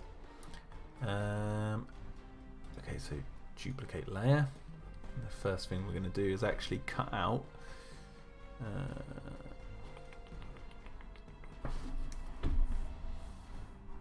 this frame here. I'm a sucker for jungles. Yeah, I love painting the jungles. They're a lot of fun to paint. But I'm using in this episode, so just to give you some background, so there's a lot of, you can see there's purple in the background of the jungle, and I've also, let me open up another frame. So this is the same jungle but from a different angle. So this is, you can see I'm using purple all in the background. And the reason for that is, and it's going to sound rather pretentious, but it was one of the reasons I actually wanted to use purple in it. Is purple is considered quite a royal colour. It was quite an expensive colour back in the day, because it was very hard to get the dye, or very expensive to get the dye. So purple clothing and all that became a rather royal colour in amongst you know, the upper echelons of society back in ye olde days. Like, I'm not going to be able to give you a year on that. But my point is that, so I use purple in the jungle because the dinosaurs, you know, everything's gone to pot and there's Megaraptors running around and God knows what else. I wanted to give this sort of idea that the jungle is now in control. The jungle is in command. It's the king. It's the queen. It's in charge. So whenever you look at the jungle, it looks endless. And it's purple. So it sounds pretentious, but it's just using colour because purple is like royal colour. So the colour of the jungle has changed in the background. And plus, I think it gives it this really cool look.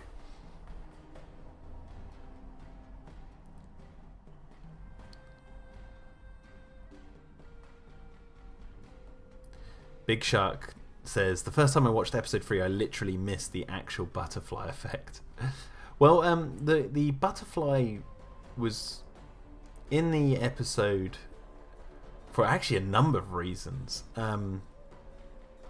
Without going into it too stupidly, and keep it simple.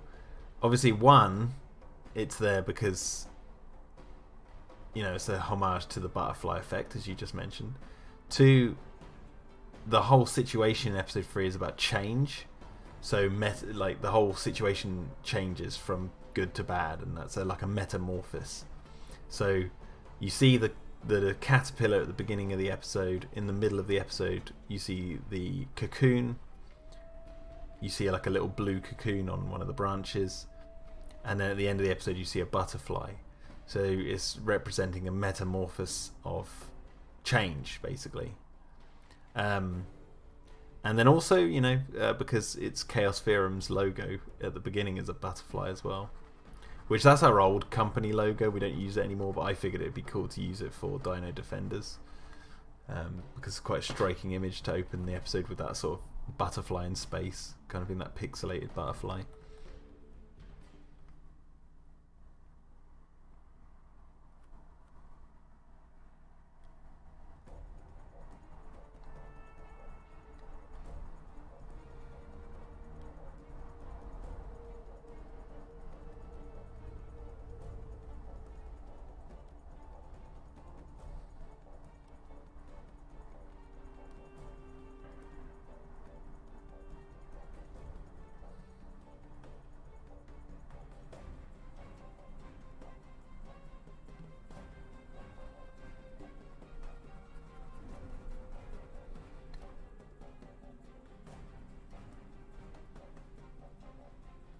Tyler says, you're right about the title because we need it. Good luck, America.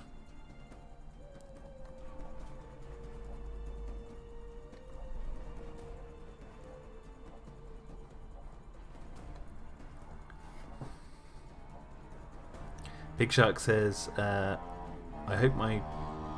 Oh God. Wow, that was a loud motorcycle just went past. Big Shark says, I hope my build parts come soon so I can make him die to the Megaraptor when I display them. Nice. XJQR says, I haven't watched one of your streams in years. Well, welcome back, I guess. Welcome back. It's good to see you back. Whoever you are. Because I don't recognise the name, I apologise.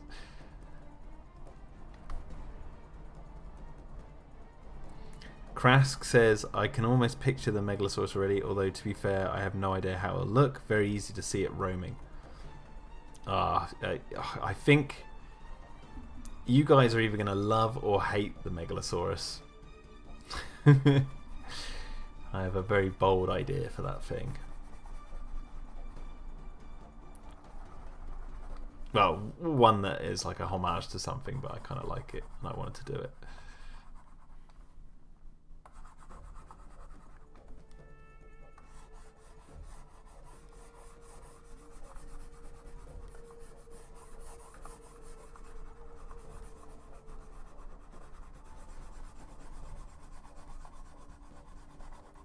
A small tease possible, says Krask. Don't tempt me. Don't tempt me. Because I'll say this, I've done... So when I design the dinosaurs, I have like a separate file where I just draw it like on the side. That won't be in the episodes or anything. Well, unless I want to actually use it in like a background or something. And I've done the outlines of the Megalosaurus. Like the actual outline. So I don't know if I should show you that.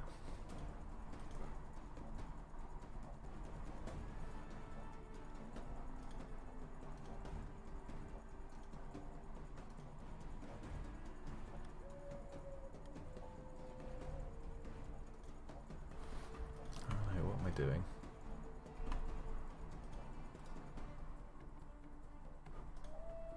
Yeah, I want to rub out the purple now.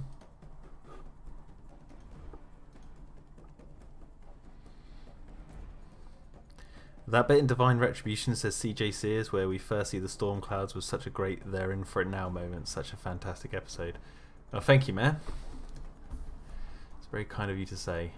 Yeah, I'm very proud of Dino-Defenders so far. It's really strange because it's like I was watching back some of the first streams I did years ago where I was like, I had no idea how far, if I could even do what I'm doing. And even now, I'm like, I can't believe I've come this far. Like, I knew once episode 3 was going to be done, things were going to get more difficult, and also because I knew me and my wife wanted to plan to have a baby, and we had all these other ideas that we wanted to do in life, and that's all taken place, and it's beautiful and everything. But I knew there was like a balancing act, so it's like even now doing this, I'm surprised that I'm even managing to to balance all what I'm balancing to get things done and have fun with it as well. So I'm just glad. I'm happy to hear when people enjoy it. I just hope that you guys are sharing it, because I want more people to see it. I think it's something different for YouTube content.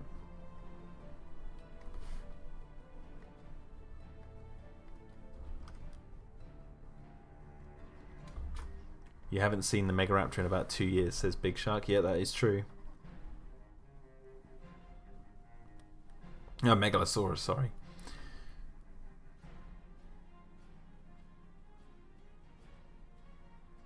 It's up to Jack if he wants to share it. Well, the thing is, like, I put a...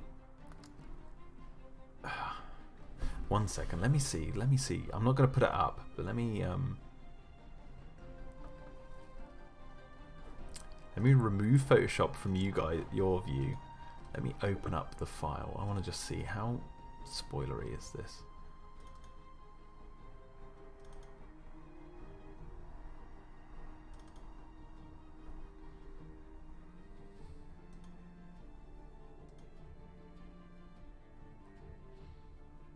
No. Well, actually, no, this is okay, because I've put this up on my Instagram. Let me... So we've got this. This is the head shape.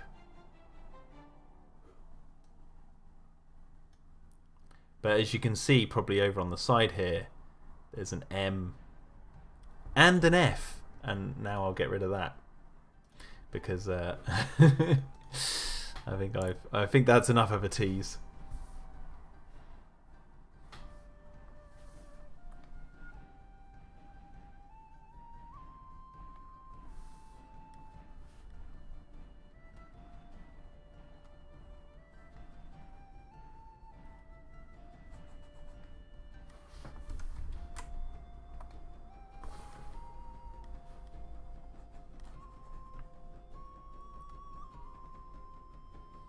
Like the Megalosaurus in this series, I want them to be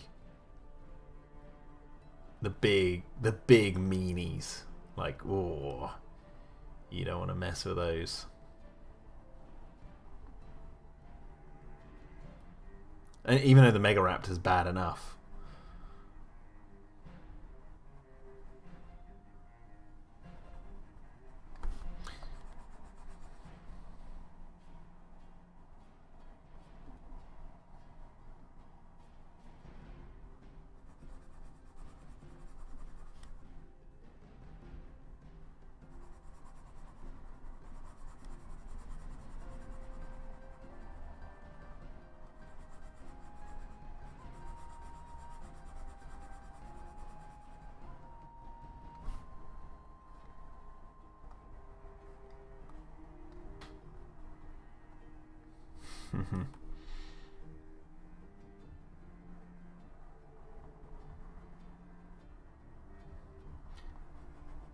Big Shark, did you ever manage to find the secret tease of the dinosaur in episode 3?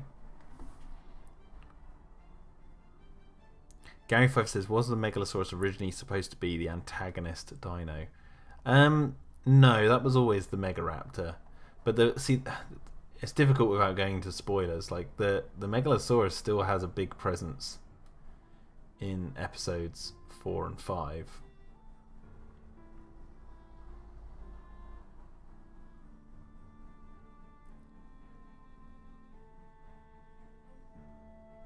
I would say probably the Megalosaurus has maybe more of a presence in episode 4 than it does the Megaraptor in episode 3.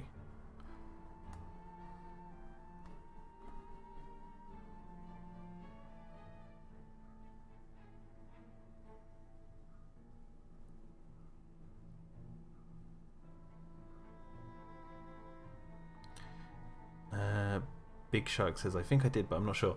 Where do you think you did? Can't reveal it. I want to know. I want to know the like what you guys, or what you've discovered.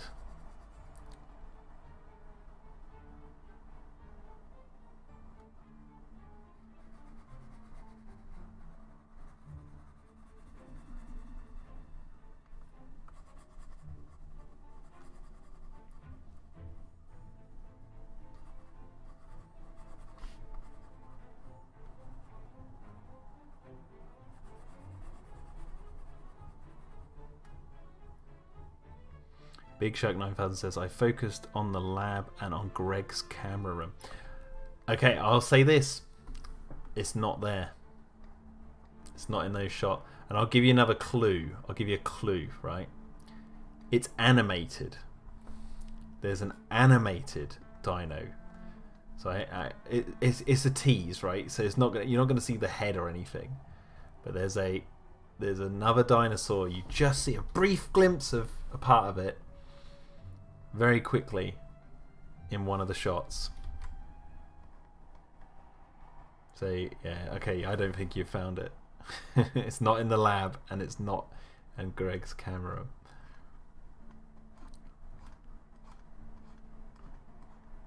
And that was like, I didn't originally plan to put a little tease of another dinosaur in episode 3, but that was when I was editing it. I was like, hang on a second. Episode 3 is going to be an episode where it's just the Megaraptor. Like, you don't see any, aside from the dead fetuses in the lab, you don't really see any other of the dinosaurs. Like in episode 2, you have the Dimetrodon, you have Cornelius, and you have the leopard seal hybrid, and then you see a glimpse of the Megaraptor, and then I was like, oh yeah, but it'd be cool if we had this nighttime shot of the Camarasaurus, which is why I have that shot in there, because I'm like, oh, I could just have like a little shot to show them eating at night and being peaceful, and then that also adds another dinosaur in the episode. Whereas episode 3, it was like only the Megaraptor. I was like, oh man, like there's no other dinosaurs in this. Maybe I could add another little tease of something. So there is something in there. It's in like such a blink and you'll miss it moment. I would say you probably have to pause and go through it step by step, but that would probably take too long, so I don't advise that.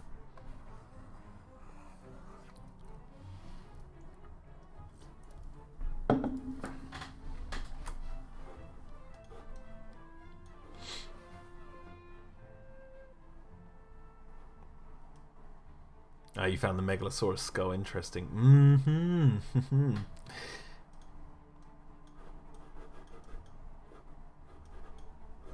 Oh, what's going on there?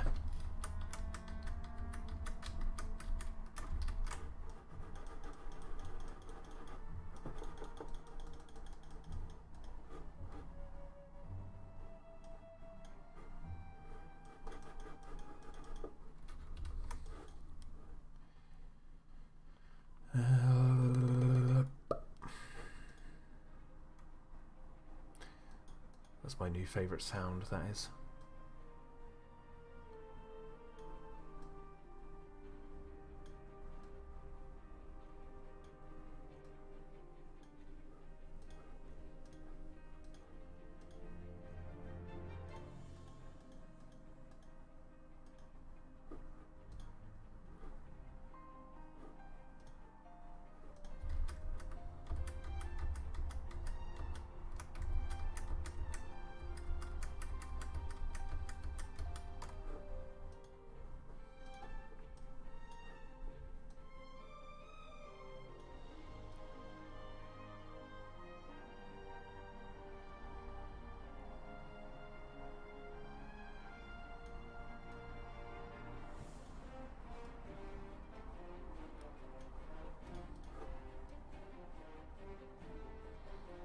Krask says, I've got to rewatch the episode soon. Fun to watch. I know some people want voiceover, but I actually find it really cool that it's silent.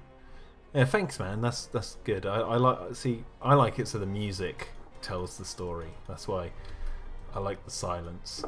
I just think it would come across too cheesy if it was with voice actors. I mean, especially at this point, because I can't afford like professional voice actors, so it would be like people I know and stuff. And there's some good actors I know, friends and stuff, but at the same time, I'm like, yeah, it just come across too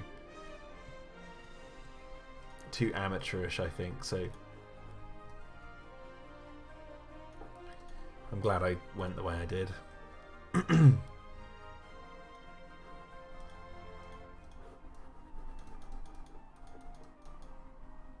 Ooh, what did I just do? Don't know what happened there.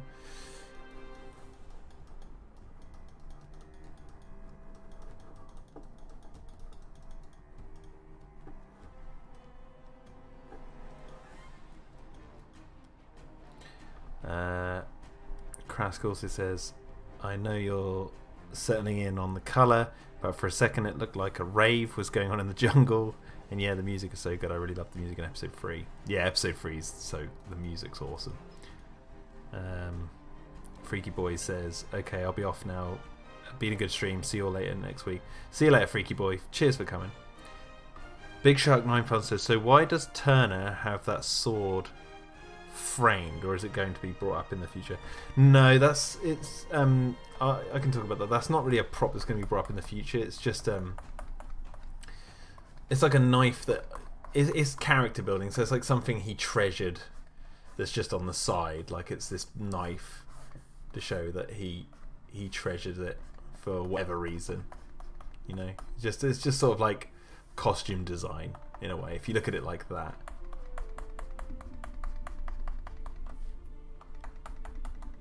So just to add character in seeing something that he treasures, and it's this blade.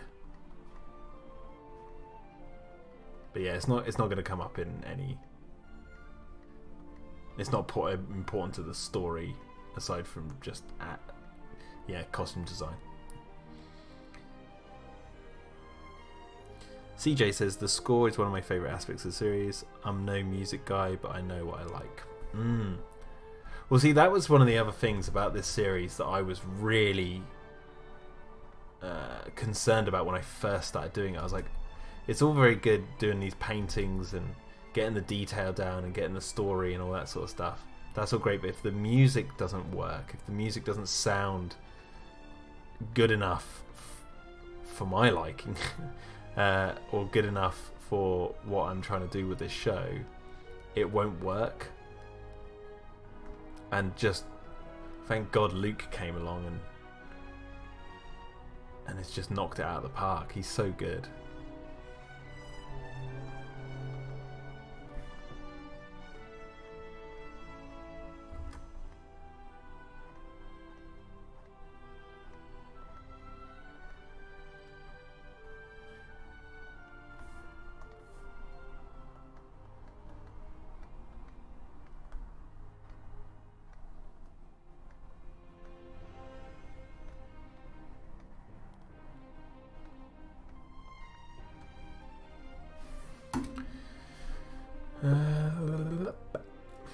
There's that sound again.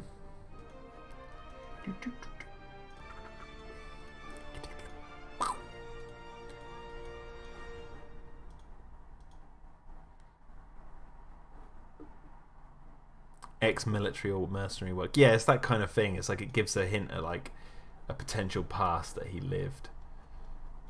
But it's not. I'm not really going to go into it. That much I can say.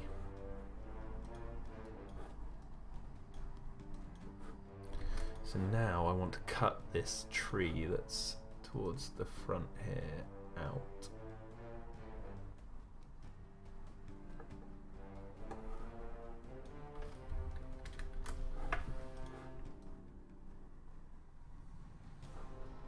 That way I can darken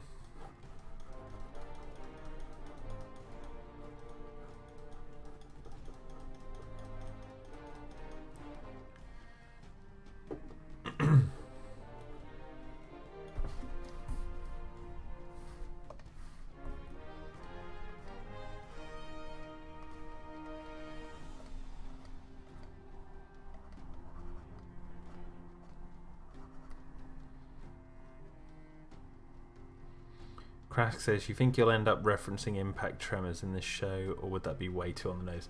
I think that'd be way too on the nose.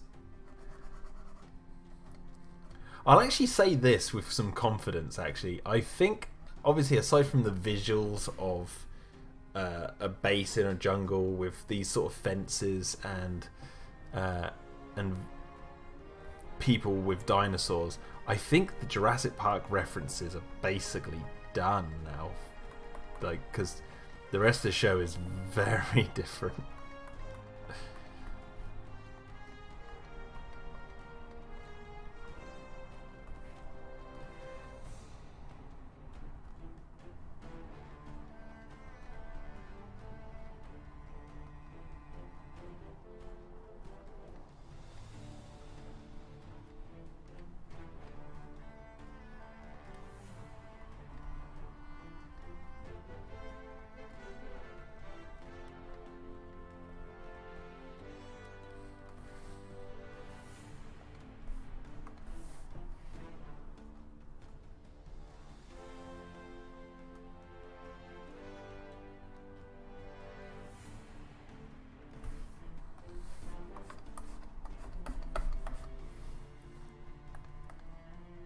I mean, I guess I teased the Megaraptor Kentrosaurus fight, which someone could look at as like almost like the T-Rex versus Spinosaurus fight or something like that. Like, you could make that kind of reference to Jurassic, but in terms of like story and stuff, there's not going to be any moment like where there's impact tremors to hail the arrival of a dinosaur or whatever. It's not really, that's not really my sort of thing for this series.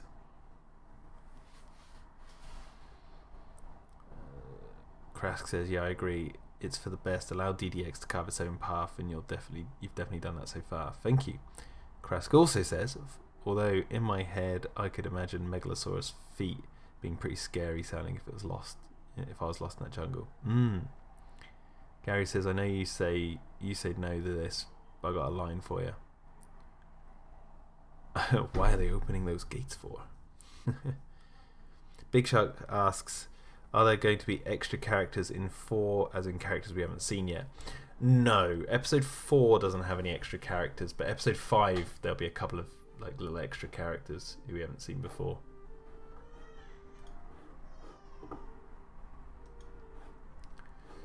Okay, so now let's cut out the sky.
Make it rain blue.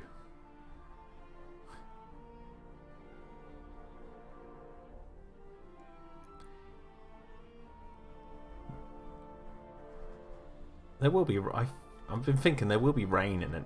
Either this episode or the next episode. I was gonna add some rain, but I didn't want it to be like a thunderstorm, because we've already just had a storm with lightning.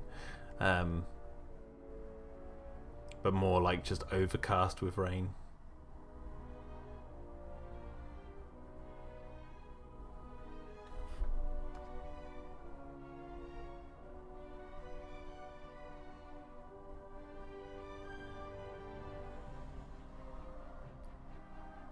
But it'll be interesting to see if I have the effect for rain actually.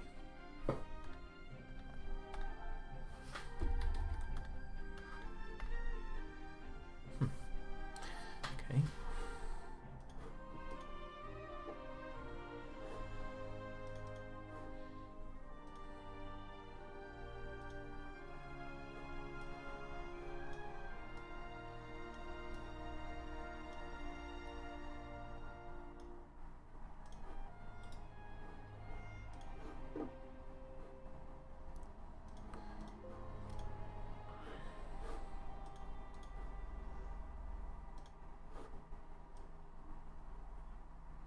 That's funny because this scene is meant to take place in early morning, I believe.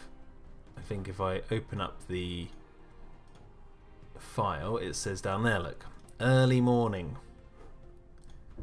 And I also have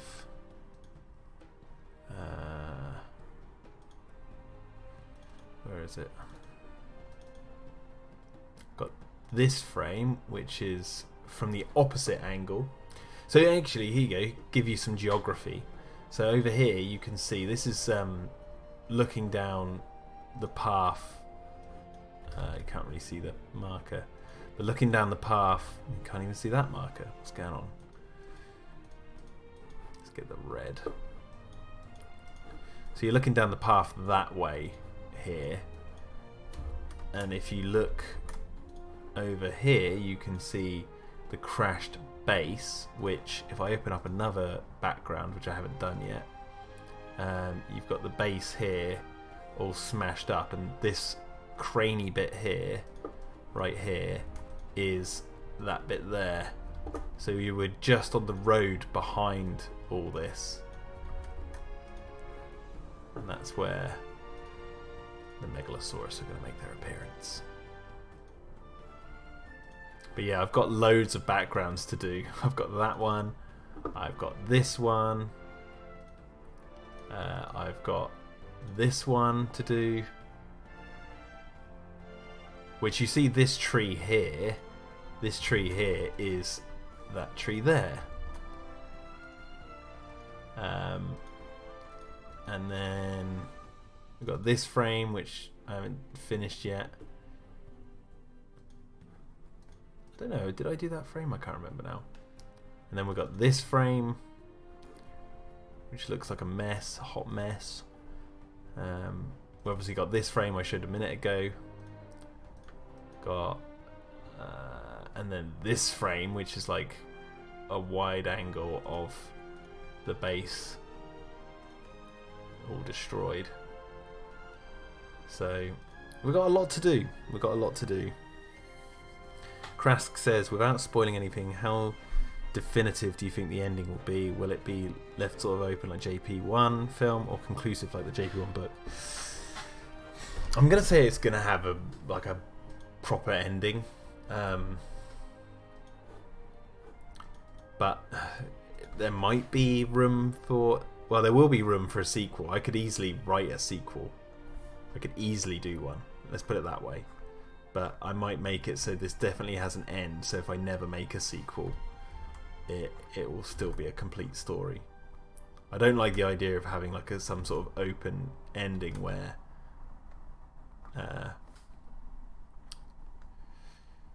you know, you'll never get the answer if I don't ever make the rest of it. I don't want to Alien Covenant it.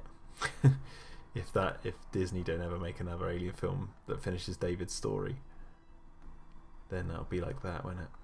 But yeah, so it will have an ending.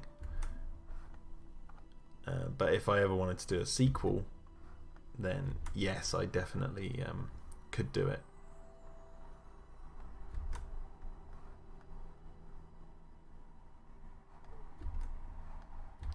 Be difficult, but I reckon I could do it.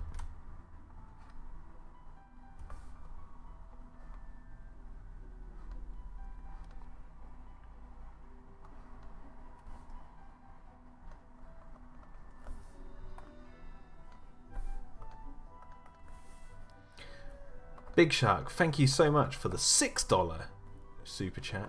That is most kind of you, dude. You're dishing out the dollar.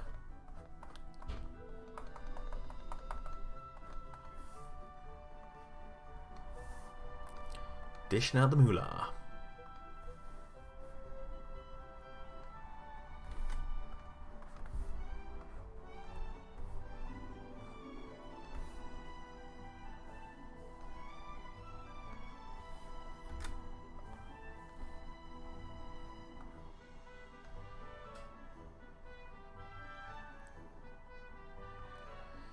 Krask says, yeah, cool, Alien, done well with having each film be its own story. Unfortunately, Ridley kind of broke that trend, and now I don't know if we'll get a conclusion. Yeah, that's my biggest issue with it. I love Prometheus and Covenant, but my biggest issue is this bloody open ending that Ridley likes to do. It's really annoying.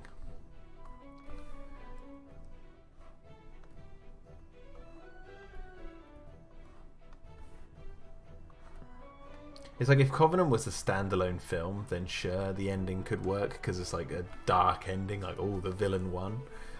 But at the same time, it's trying to connect to the Alien franchise, and you want to know, like, what happened. Because he said he was building up to Alien. It's like, how are you going to connect it to Alien? That's what I wanted to know. But more importantly than that, now I just want a conclusion to David's story more than a connection to Alien. Like, I'm more invested in David's story than I am connecting it to Ripley's.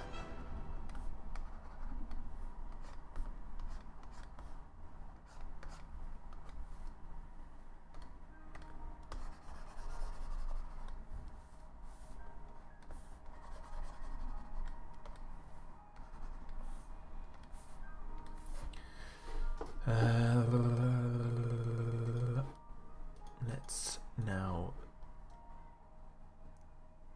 drop that.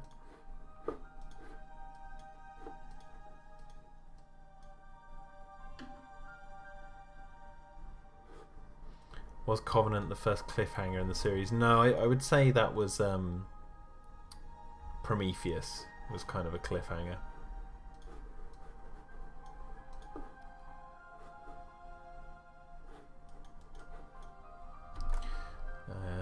Now what I'm going to do is darken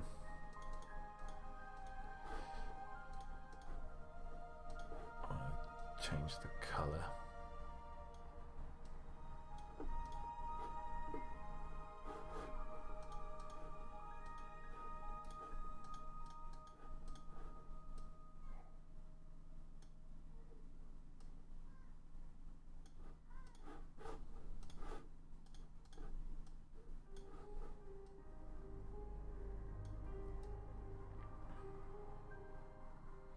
So it's meant to be like early morning, like really early in the morning.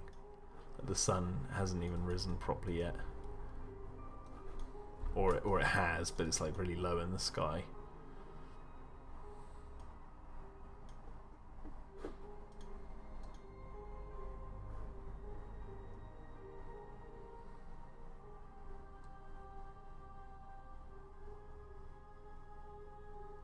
Yeah, Krask, I totally agree.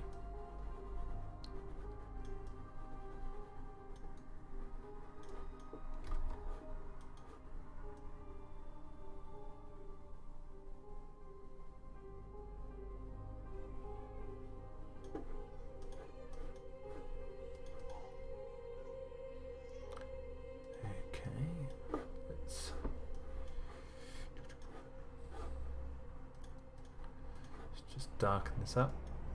It's funny because whenever I do like shots like this, and I have to remember that I've got to remember how all this lighting, so I can repeat it for the frames. We want to blur, box blur.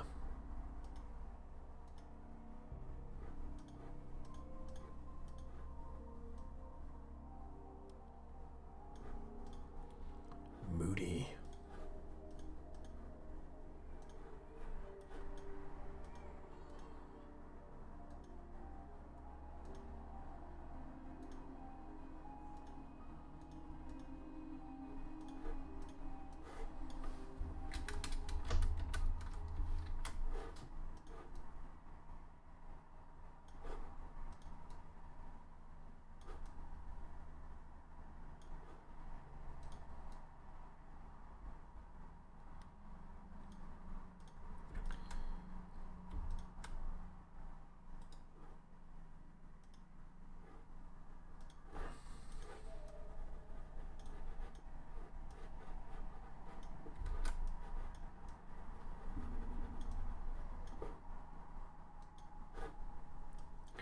just realised I still need to cut out this tree because something's going to be walking out of here, so we need to have this as a separate layer.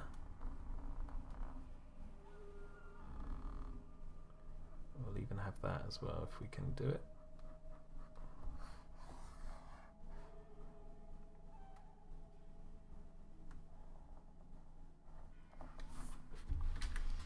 Copy and paste.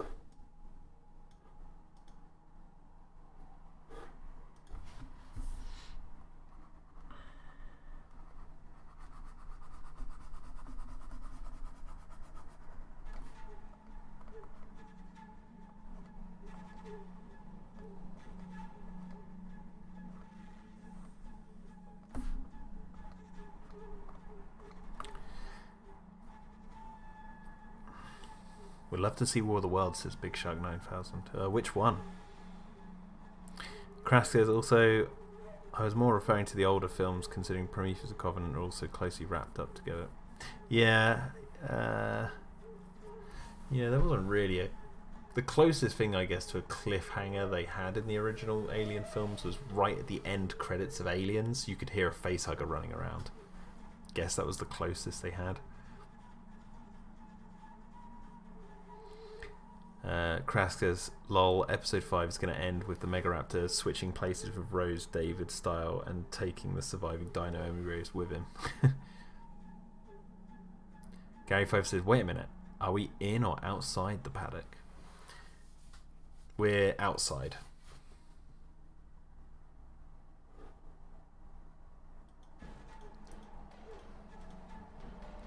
Like, so this fence in the background here, that fence there, that's, so this whole area here where that fence is, that's the paddock where Turner and Hunter fell into.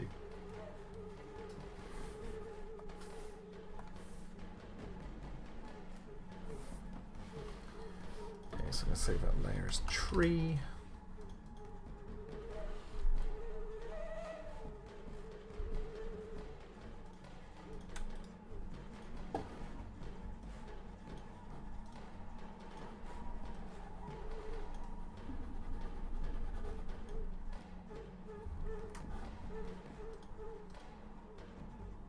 Will the Megalosaurus have scars, says Big Shark 9000? I'm not going to well, yes, but I'm not going to reveal what exactly.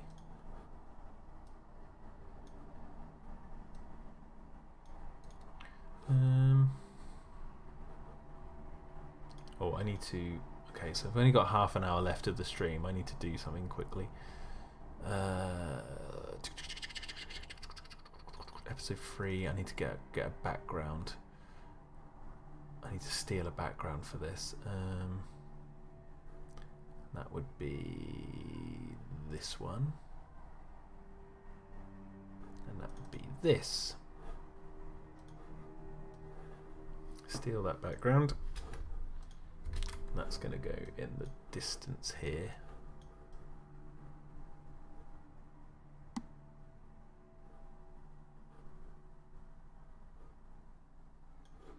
Like that. And we're going to change the color.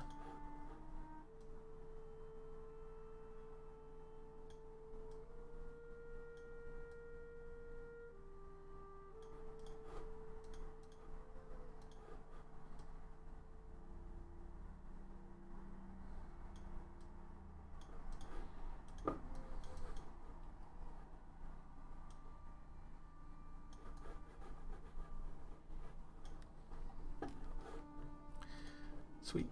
There we go. That's good. Josh Putman says, hello from Texas, Jack, and chat. Hope everyone is doing well. Hello, Josh, and hope you're doing well as well. And hello from Texas.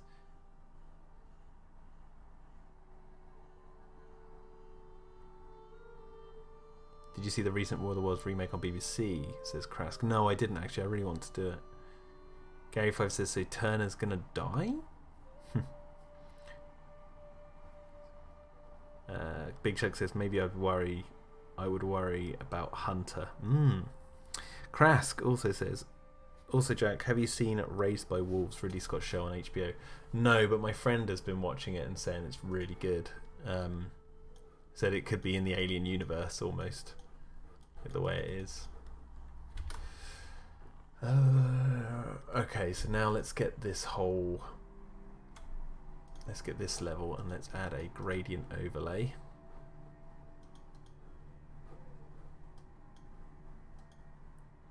Now what I'm going to do is pick 3 colours.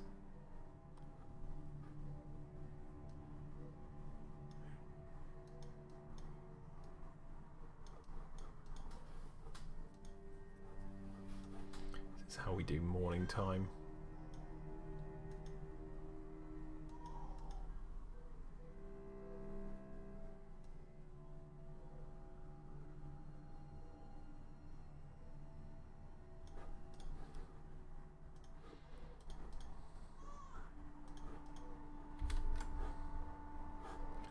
Convert to smart object, and then we're going to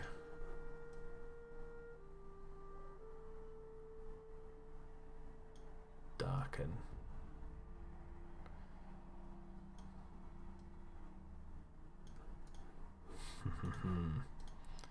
Moody, that's what I like.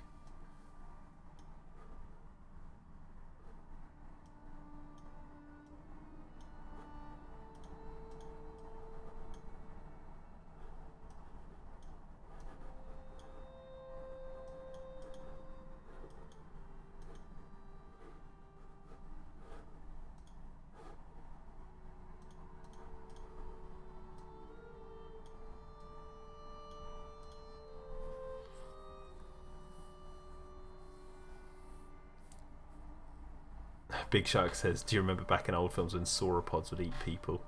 Yeah.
Getting JPOG heatwave vibes from this frame.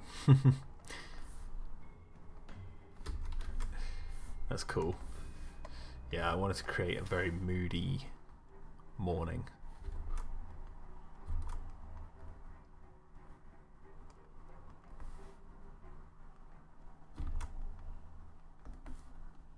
It's one of my favourite things to do with this series is play around with the lighting.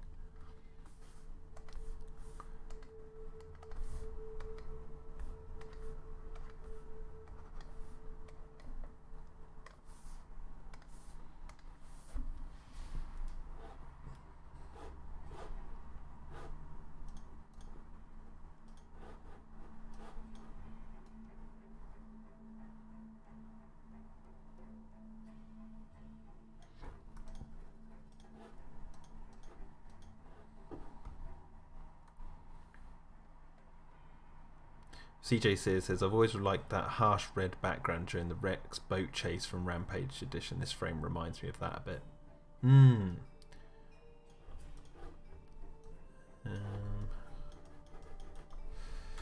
Actually, saying that, let's I just want to add some red to that tree, and then change the lighting on this.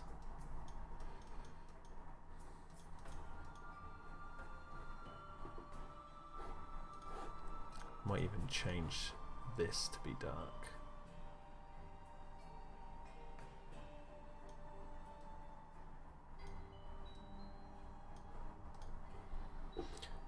Okay, and then I'm just going to add a shadow under this tree at the front.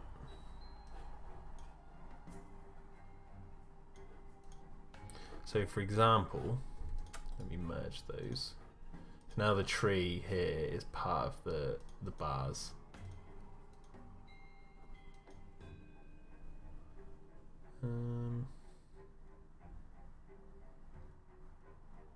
I don't know if I need to add any smoke between. I might do, because it's you know, the base is damaged. I'm just trying to think of the last little bits I can do to this. But what I was looking for, I want to look up that Rampage Edition background.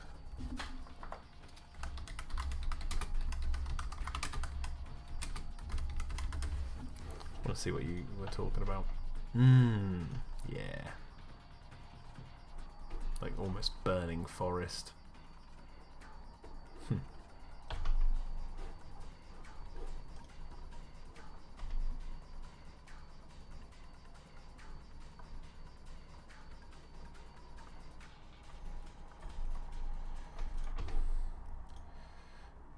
So we've got that, like that. That kind of looks like early morning, doesn't it? You know, I might add just one more line for the fence.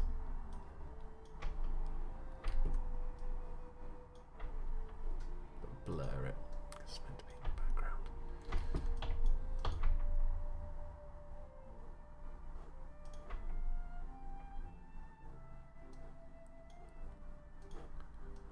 Like so. So now if I open up, I'm just going to grab the Megaraptor. I'm just going to grab a frame, random frame of its walk cycle, and I'm just going to merge it. So we can imagine, obviously this would be the Megalosaurus, but you're going to have it go walking out like that kind of thing. See? And about that big as well. So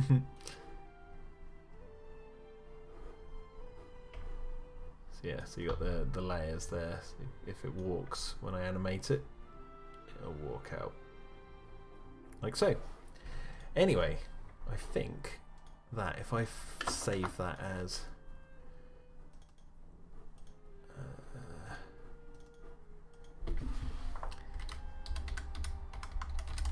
Megalosaurus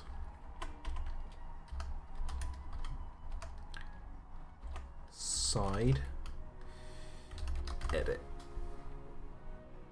Oh, it's Megalosaurus trees to the side edit. There we go. The Camarasaurus should eat somebody, says Krask.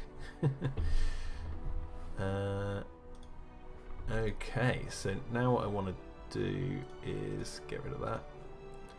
Just want to open, I want to create a new, and I'm just going to make, this is for an Instagram post, so if I make an image that is just simply that, and then we layer flatten this. This is just for promotional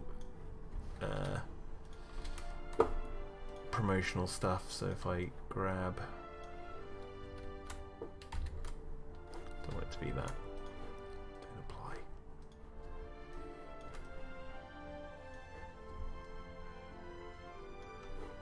I put that like that, and then open up the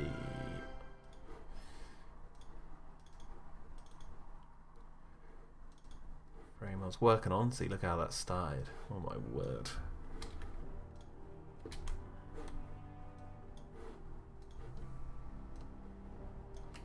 Big Shark says, I think my favourite characters so far are Jude, Wesley, Buzz and Hunter. Greg as well reminds me of Clayton a lot. Yeah, I did base the line when he's like, oh, he did, on something Clayton would say.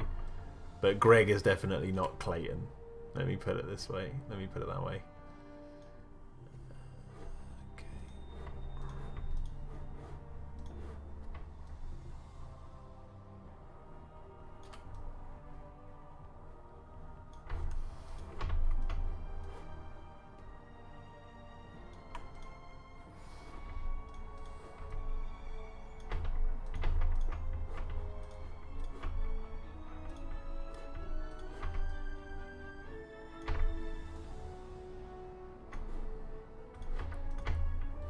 Just to show the before and after. I think that I squash that a bit. Make it a little bit bigger. I can put this up on Instagram at some point in the near future.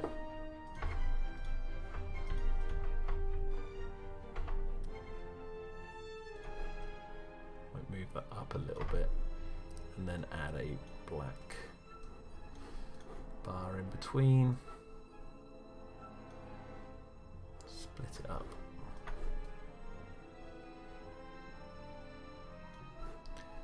Like so, there we go. That shows the before and after. Right, flatten image and I'll save that as Instagram post.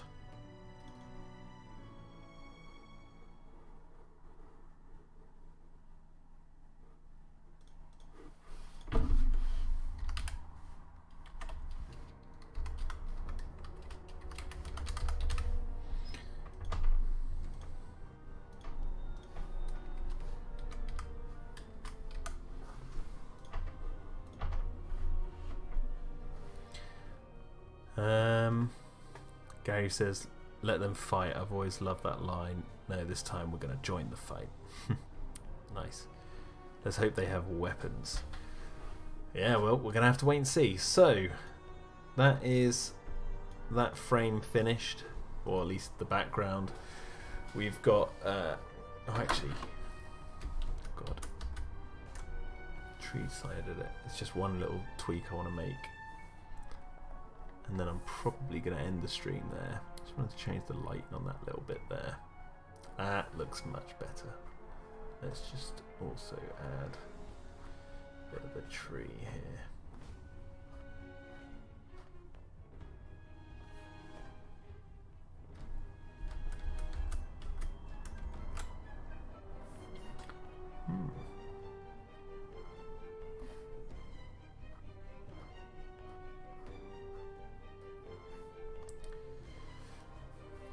Yeah, there we go. That looks fine. That looks alright.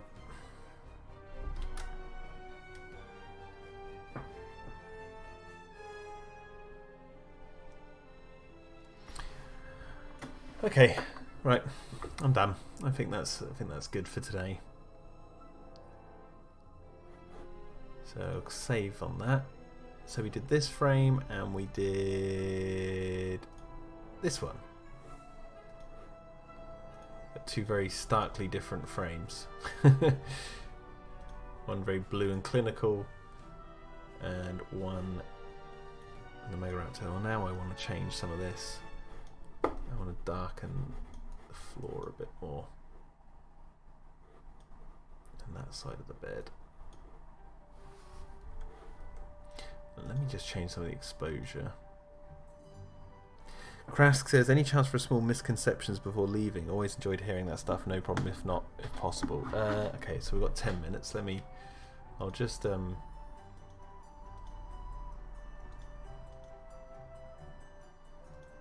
I'm just going to see.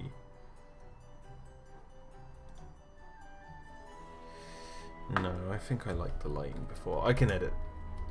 Yeah, let me save that. So, yeah, so those 2 frames are done. Okay, what misconceptions? Let me see my list. Is there anything I can mention?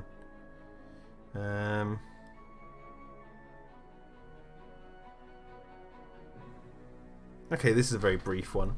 There's a misconception that Hammond is really a clean guy in the Lost World, Jurassic Park. That he's like, he went from a capitalist to a naturalist in just 4 years. But I see a lot of fans overlooking the fact that he's very manipulative in that film. So I think it's a misconception that Hammond is a good guy in the Lost World. See, he obviously bribes people to go on his mission. Because he wants to save the dinosaurs from being exploited and taken to the San Diego theme park. But a lot of the things people overlook is the fact that when Malcolm says, "Who's your paleontologist?" and he turns, well, firstly he keeps the documents from Malcolm. He says, "We have our paleontologist," and obviously it's Sarah Harding who is the paleontologist, which is Ian Malcolm's girlfriend. And so he doesn't tell Ian who the girlfriend, or that he's got his girlfriend involved in this. And then when Malcolm asks who's the paleontologist, he suddenly is all defensive and is like, "She came to me, I want you to know this." And that's not exactly true, because when Malcolm then meets up with Sarah, he says, "When Hammond called you, why didn't you say something to me?" And she doesn't deny it. She says, "Because you would have stopped me from coming." So Hammond did go to Sarah. It wasn't that she came to me. That was Hammond lying to Malcolm's face to save his own ass.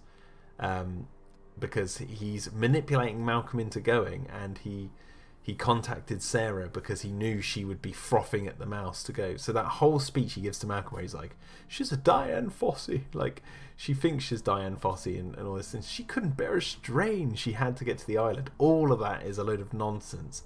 I mean, it's true that she wanted to do that, but he offered it to her. She didn't come to him going, "Oh, I need to know," because you got to think, when he says, she came to me, "I want you to know this," and then he reveals it, he says, "After that accident in the park, she sought you out, and then she went all the way to that hospital in Costa Rica to ask someone who she didn't even know whether the rumours were true," which is, what we have to go off of is that was after the fall of Jurassic Park, so she went down there to ask whether the rumours were true that it was a dinosaur. She wanted to know the answers. However, why then 4 years later would she contact Hammond to go to Site B? Because she technically would know nothing about Site B.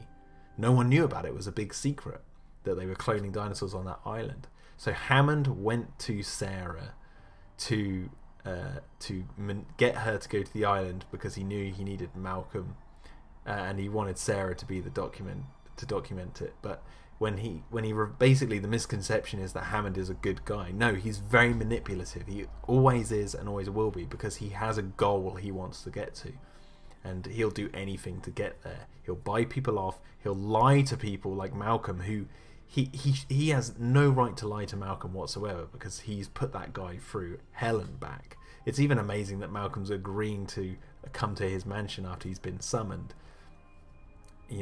Hammond is, even though he technically wins in the end by the dinosaurs being left alone on Site B, or at least that's the idea, that they're being left alone on the island, Hammond isn't this sort of like, he hasn't learnt his lessons from Jurassic Park at all. I think, is it when a lot of fans seem to think that after his Petticoat Lane scene, his speech, that he's learnt his arc. But after that, he says there's a line where he says all major theme parks have delays. When they opened Disneyland in 1956, nothing worked, and it's like he's still talking about as if the park could still function. And then it's only when he hears Grant shooting the dinosaurs, obviously he cares about the dinosaurs. He yells "Grant!" like he's really angry. And then when we get to the end, Grant says, "Hey, Mr. Hammond, I've decided not to endorse your park," and he says, "So have I." But that doesn't mean he's necessarily let go of the idea, or he isn't completely clean, because he's mulling over the idea that he's had to let his dream go in the helicopter and that he's not going to endorse Jurassic Park. But when we see him in the Lost World, he's still this conniving, manipulative person who's willing to withhold information and that. So when we get to then Jurassic World and Simon Masrani's like, Hammond's dying wish to me was to open this park, it's like, yeah, no shit did Hammond change his mind. So I think it's a misconception that Hammond's like he's not a villain, but he's also not a good guy. He's a very complicated character, and that's what I like about him a lot. But I think it's this misconception that he's this like clean-cut good character by the time of the Lost World, which I see a lot of fans talking about, and I hear no one talking about him manipulating Malcolm like a son of a bitch. So there you go. There's your misconception. I might actually clip that bit out and make this a short video. But yeah, I hope you guys have enjoyed that Hammond misconception video. There you go. There you go. I think I basically covered everything I need to do. Gabriel says Hammond wasn't bad. He was just smart enough to not show possible spies where the dinosaurs and the technology actually were. Yeah, it's also another thing to mention actually about Hammond, that he kept information from the rest of the team about Nick Van Owen, because when he says to Malcolm, I'm not making the same mistakes again, and Malcolm says you're making all new ones, it's because he's being manipulative, and he's got Nick Van Owen. He told Nick Van Owen, Ludlow's going to turn up and do this, or he might turn up. So then when the team are there spying on the Indian camp, Nick says, Hammond told me these guys might show up, and he had a backup plan. And they're like, what's the backup plan? He says, me. And they didn't know about that. He kept that information from the others and only told Nick. And it's like, Hammond, you should tell your entire team what's going on. So yeah. Oh, I just realised just before I finish, there's something else I just want to quickly do on this frame. Got 3 minutes. I just want to add... Oh, wrong way.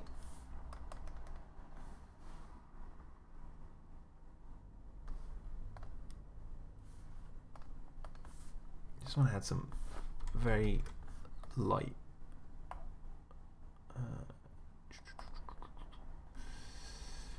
just some lighting to these vines to make them pop a bit. Make them pop a bit.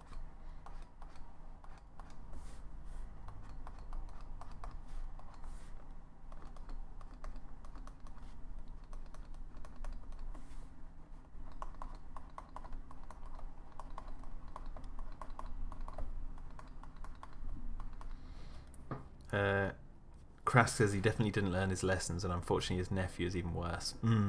CJ says you're right that he's still manipulative. He's clearly trying to make amends, but he's going about it all wrong. Malcolm rightly calls him out on his errors with the headstone line. Yeah, exactly. See, Malcolm just knows straight away. That's why Malcolm's the protagonist in the Lost World. Like he calls out John's BS instantly. But yeah, it's just I see so many fans, especially fans who really love the Lost World. There's this misconception in the fandom that Hammond is this perfectly clean-cut guy by the time we reach the Lost World, and it's like, no, he's completely manipulating Malcolm and the others to get what he wants. Now, what he wants as a goal might be... Oh, bugger, I've just realised I put this all on the wrong bloody layer. His goal might be something that you look at as morally just, but the way he's going about it isn't, and then that might negate what he's doing, essentially. Like, Malcolm calls him out on it because... Yeah, bugger. I need to grab this, and then I'm going to have to end the stream.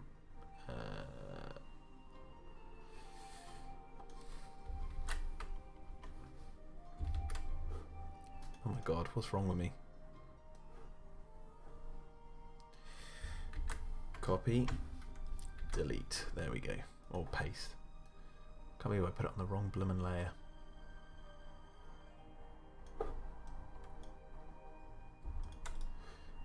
There we go. I wanted to make...